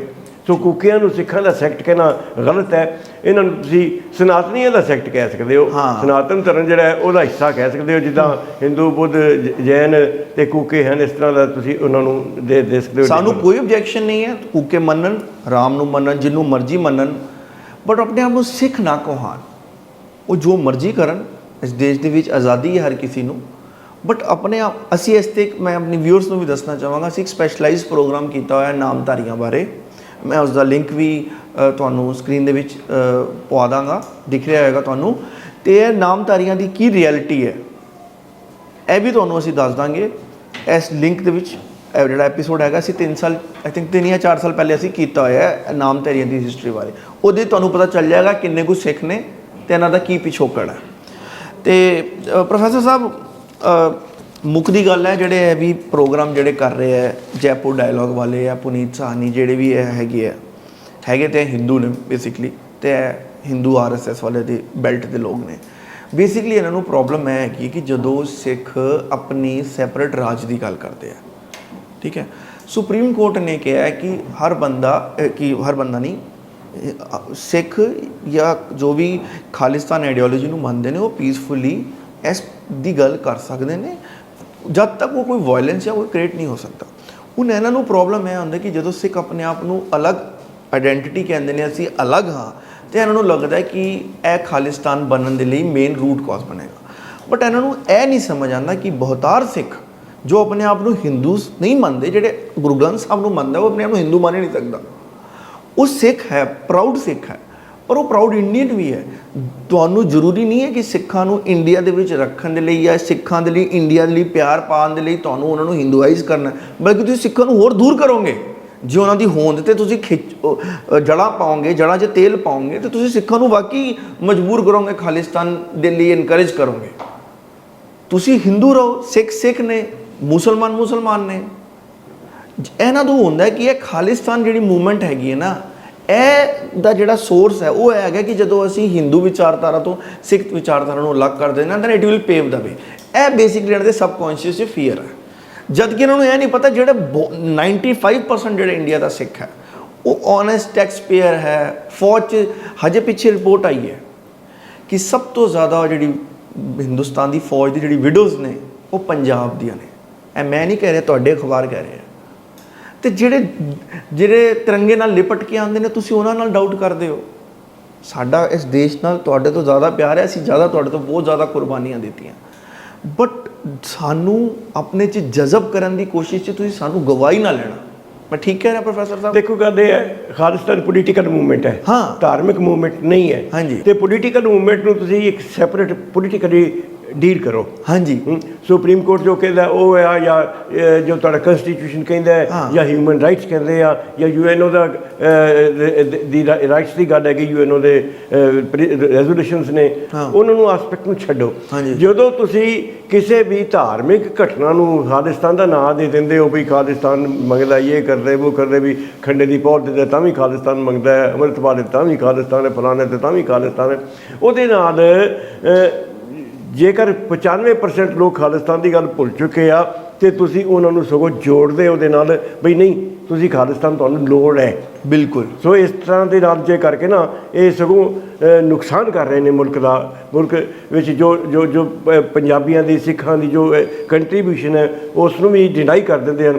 ਤੁਸੀਂ ਦੇਖੋ ਵੀ ਦੇ ਆਰ ਪੁਸ਼ਿੰਗ ਅਸ ਅਵੇ, ਸਾਨੂੰ ਹੋਰ ਦੂਰ ਕਰ ਰਹੇ ਆ। ਕੋਵਿਡ ਵਿੱਚ ਜੇਕਰ ਸਭ ਤੋਂ ਵਧੀਆ ਰੋਲ ਕੀਤਾ ਹੈ ਜੋ ਸਿੱਖਾਂ ਨੇ ਕੀਤਾ ਹੈ। ਬਿਲਕੁਲ। ਜੇ ਕਿਤੇ ਹੜ੍ਹ ਆਉਂਦਾ ਹੈ ਤਾਂ ਸਭ ਤੋਂ ਵਧੀਆ ਰੋਲ ਸਿੱਖ ਕਰਦੇ ਨੇ, ਉੱਥੇ ਖਾਲਿਸਤਾਨ ਦੀ ਗੱਲ ਤਾਂ ਨਹੀਂ ਹੁੰਦੀ। ਜੇਕਰ ਇੱਕ ਬੰਦਾ ਮੈਨ ਆਫ ਦੀ ਮੈਚ ਬਣਦਾ ਹੈ ਕ੍ਰਿਕਟ ਵਿੱਚ, ਤੇ ਉਸ ਨੂੰ ਤੁਸੀਂ ਤਾਰੀਫ ਕਰਦੇ ਹੋ, ਇੱਕ ਦਿਨ ਉਹ ਕੈਚ ਛੱਡ ਦਿੰਦਾ ਤੇ ਉਹਨੂੰ ਖਾਲਿਸਤਾਨੀ ਕਹਿਣ ਲੱਗ ਪੈਂਦੇ ਹੋ। ਇਹਦੇ ਨਾਲ ਇਹ ਹੈ ਵੀ ਲੋਕਾਂ ਵਿੱਚ ਭਾਵਨਾ ਆਉਂਦੀ ਵੀ ਤੁਹਾਡੇ ਅੰਦਰ ਦਵੈਸ਼ ਹੈ। ਇਸ ਦਵੈਸ਼ ਨੂੰ ਖਤਮ ਕਰੋ ਤੇ ਭਰਾਤਰੀ ਦੇ ਤੌਰ ਤੇ, ਭਰਾਵਾਂ ਦੇ ਤੌਰ ਤੇ ਮੁਹੱਬਤ ਨਾਲ ਰਹੋ, ਆਪਣੀ ਮੁਲਕ ਦੀ, ਆਪਣੇ ਲੋਕਾਂ ਦੀ, ਆਪਣੇ ਧਰਮ ਦੀ, ਆਪੋ ਆਪਣੀ ਜਿੱਦਾਂ ਤੁਹਾਡਾ ਕਿਸੇ ਵਿੱਚ ਵਿਸ਼ਵਾਸ ਹੈ, ਉਸ ਅਕੀਦੇ ਨੂੰ ਆਪਣੇ ਮਨ 'ਚ ਵਸਾ ਕੇ ਉਹਦੇ 'ਤੇ ਅਮਲ ਕਰਨ ਦੀ ਕੋਸ਼ਿਸ਼ ਕਰੋ। ਚੰਗੇ ਇਨਸਾਨ ਬਣੋ, ਚੰਗੇ ਹਿੰਦੂ ਬਣੋ, ਚੰਗੇ ਸਿੱਖ ਬਣੋ, ਚੰਗੇ ਮੁਸਲਮਾਨ ਬਣੋ, ਚੰਗੇ ਈਸਾਈ ਬਣੋ। ਇੱਕ ਉਹ ਚੀਜ਼ ਜਿਹੜੀ ਤੁਹਾਡਾ ਧਰਮ ਦੇ ਵਿੱਚ ਬੇਸਿਕ ਚੀਜ਼ ਹੈ, ਉਸ ਨੂੰ ਅਪਣਾਓ ਜ਼ਿੰਦਗੀ ਵਿੱਚ, ਔਰ ਉਹਦੇ ਵਰਗੇ ਬਣ ਕੇ ਤੇ ਜਿਹੜਾ ਆਪਣਾ ਕੌਮ ਦਾ, ਆਪਣੇ ਲੋਕਾਂ ਦਾ, ਆਪਣੀ ਲੋਕਾਈ ਦਾ ਜਿਹੜਾ ਉਹਦਾ ਭਲਾ ਕਰੋ। ਅਸੀਂ ਪਿਛਲੇ ਐਪੀਸੋਡ 'ਚ ਵੀ ਗੱਲ ਕੀਤੀ ਕਿ ਸਾਡੇ ਦੇਸ਼ ਦਾ ਜਿਹੜਾ ਦਸਤੂਰ ਹੈ, ਕੌਨਸਟੀਟਿਊਸ਼ਨ ਆ, ਉਹ ਵਰਲਡ ਵਿੱਚ ਬੈਸਟ ਹੈਗਾ। ਸਾਡੇ ਦੇਸ਼ ਸੈਕੂਲਰ ਸੋਸ਼ਲਿਸਟ ਰਿਪਬਲਿਕ ਹੈ। ਪੂਰੇ ਵਰਲਡ ਦੇ ਵਿੱਚ ਇੱਦਾਂ ਦਾ ਸਾਨੂੰ ਕੌਨਸਟੀਟਿਊਸ਼ਨ ਨਹੀਂ ਮਿਲਦਾ। ਸਟੇਟ ਦਾ ਕੋਈ ਰਿਲੀਜਨ ਨਹੀਂ ਹੈ, ਨਾ ਸਾਡੀ ਕਰੰਸੀ ਵਿੱਚ ਕੋਈ ਰਿਲੀਜਨ ਦਾ ਜ਼ਿਕਰ ਹੈ, ਨਾ ਸਾਡੇ ਕੌਨਸਟੀਟਿਊਸ਼ਨ 'ਚ ਕੋਈ ਜ਼ਿਕਰ ਹੈ, ਨਾ ਸਾਡੇ ਝੰਡੇ ਵਿੱਚ ਕੋਈ ਜ਼ਿਕਰ ਹੈ। ਤੇ ਇੰਨਾ ਸਾਡਾ ਖੂਬਸੂਰਤ ਦੇਸ਼ ਹੈ, ਪਲੂਰਲਿਜ਼ਮ ਸਾਡੇ ਦੇਸ਼ ਦੀ ਇਥੋਸ ਹੈ, ਤੇ ਅਸੀਂ ਉਸ ਨੂੰ ਕਰਕੇ ਅਸੀਂ ਜਜ਼ਬ ਕਰਨਾ ਚਾਹੁੰਦੇ ਹਾਂ। ਪ੍ਰੋਫੈਸਰ ਸਾਹਿਬ ਦੇਖੋ, ਇੱਕ ਇਹ ਵੀ ਬੜੀ ਹਾਸੋਣੀ ਗੱਲ ਹੈ, ਦੁਖਾਂਤ ਵੀ ਹੈ ਇਸ ਦੇਸ਼ ਦਾ, ਜੇ ਤੇ ਇਹਨਾਂ ਦੇ ਬੰਦੇ ਹਿੰਦੂ ਰਾਸ਼ਟਰ ਦੀ ਗੱਲ ਕਰਨ ਤੇ ਉਹ ਦੇਸ਼ ਭਗਤ ਨੇ। ਮਤਲਬ ਹਿੰਦੂ ਰਾਸ਼ਟਰ ਦਾ ਮਤਲਬ ਕੀ ਹੈ ਕਿ ਦੇਸ਼ ਦੀ ਜਿੰਨੀ ਵੀ ਰਿਲੀਜੀਅਸ ਆਈਡੈਂਟੀਟੀਜ਼ ਨੇ, ਜਿੰਨੀ ਵੀ ਕਲਚਰਲ ਆਈਡੈਂਟੀਟੀਜ਼ ਨੇ, ਉਸ ਨੂੰ ਜਜ਼ਬ ਕਰਕੇ ਇੱਕ ਯੂਪੀ ਦੇ ਮਤ ਦੇ ਨਾਲ ਤੁਸੀਂ ਜੋੜ ਕੇ ਉਹਨਾਂ ਨੂੰ ਆਪਣੇ ਅੰਦਰ ਨਿਗਲ ਲਓ, ਜਿਵੇਂ ਮਗਰਮੱਛ ਨਿਗਲਦਾ, ਤੇ ਤੁਸੀਂ ਦੇਸ਼ ਪ੍ਰਸਤ। ਤੇ ਜਿਹੜਾ ਬੰਦਾ ਕਹਿੰਦਾ ਹੈ ਕਿ ਨਹੀਂ ਭਈਆ ਮੇਰੀ ਆਈਡੈਂਟੀਟੀ ਆਪਣੀ ਹੈ, ਤੇਰੀ ਆਈਡੈਂਟੀਟੀ ਆਪਣੀ, ਜੋ ਹਿੰਦੁਸਤਾਨ ਦੇ ਕੌਨਸਟੀਟਿਊਸ਼ਨ ਦੇ ਮੁਤਾਬਿਕ ਗੱਲ ਕਰਦਾ, ਉਸ ਦੇ ਪਿੱਛੇ ਫਿਰ ਪਰਚੇ ਹੋ ਜਾਂਦੇ ਨੇ, ਉਸ ਨੂੰ ਦੇਸ਼ ਦਰੋਹੀ ਕਹਿ ਦਿੱਤਾ ਜਾਂਦਾ, ਉਹਨਾਂ ਦੇ ਟਵਿੱਟਰ ਅਕਾਊਂਟ ਵਿਦਹੈਲਡ ਹੋ ਜਾਂਦੇ ਨੇ, ਉਹਨਾਂ ਦੇ ਉੱਤੇ ਉਹਨਾਂ ਨੂੰ ਬਿਹਾਈਂਡ ਦਾ ਬਾਰ ਪਾ ਦਿੰਦੇ ਨੇ।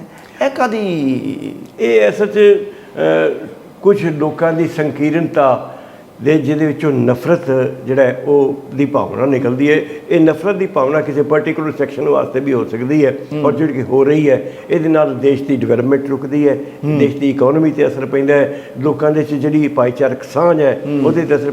ਤੁਸੀਂ 1947 ਦੀ ਗੱਲ ਦੇਖ ਲਓ, ਸਿੱਖਾਂ ਹਿੰਦੂਆਂ ਮੁਸਲਮਾਨਾਂ ਵਿੱਚ ਕੋਈ ਫਰਕ ਨਹੀਂ ਸੀ, ਆਪਸ 'ਚ ਦੋਸਤੀ ਸਨ, ਇੱਕ ਦੂਜੇ ਨਾਲ ਰਲ ਮਿਲ ਕੇ ਖਾਂਦੇ ਪੀਂਦੇ ਸਨ। ਇੱਕ ਪੋਲੀਟੀਕਲ ਨਾਅਰਾ ਲਾ ਕੇ ਦੋ ਮੁਲਕ ਬਣਾ ਦਿੱਤੇ ਗਏ, ਔਰ ਉਸ ਨਾਅਰੇ ਤੋਂ ਬਾਅਦ ਜਿਹੜਾ ਪ੍ਰਚਾਰ ਕੀਤਾ ਗਿਆ ਉਸ ਜ਼ਹਿਰੀਲੇ ਪ੍ਰਚਾਰ ਨੇ, ਨਫ਼ਰਤ ਦੇ ਪ੍ਰਚਾਰ ਨੇ ਜਿਹੜਾ ਕਰੋੜ ਇੱਕ ਬੰਦਾ ਜਿਹੜਾ ਸੀ ਮਾਰ ਦਿੱਤਾ।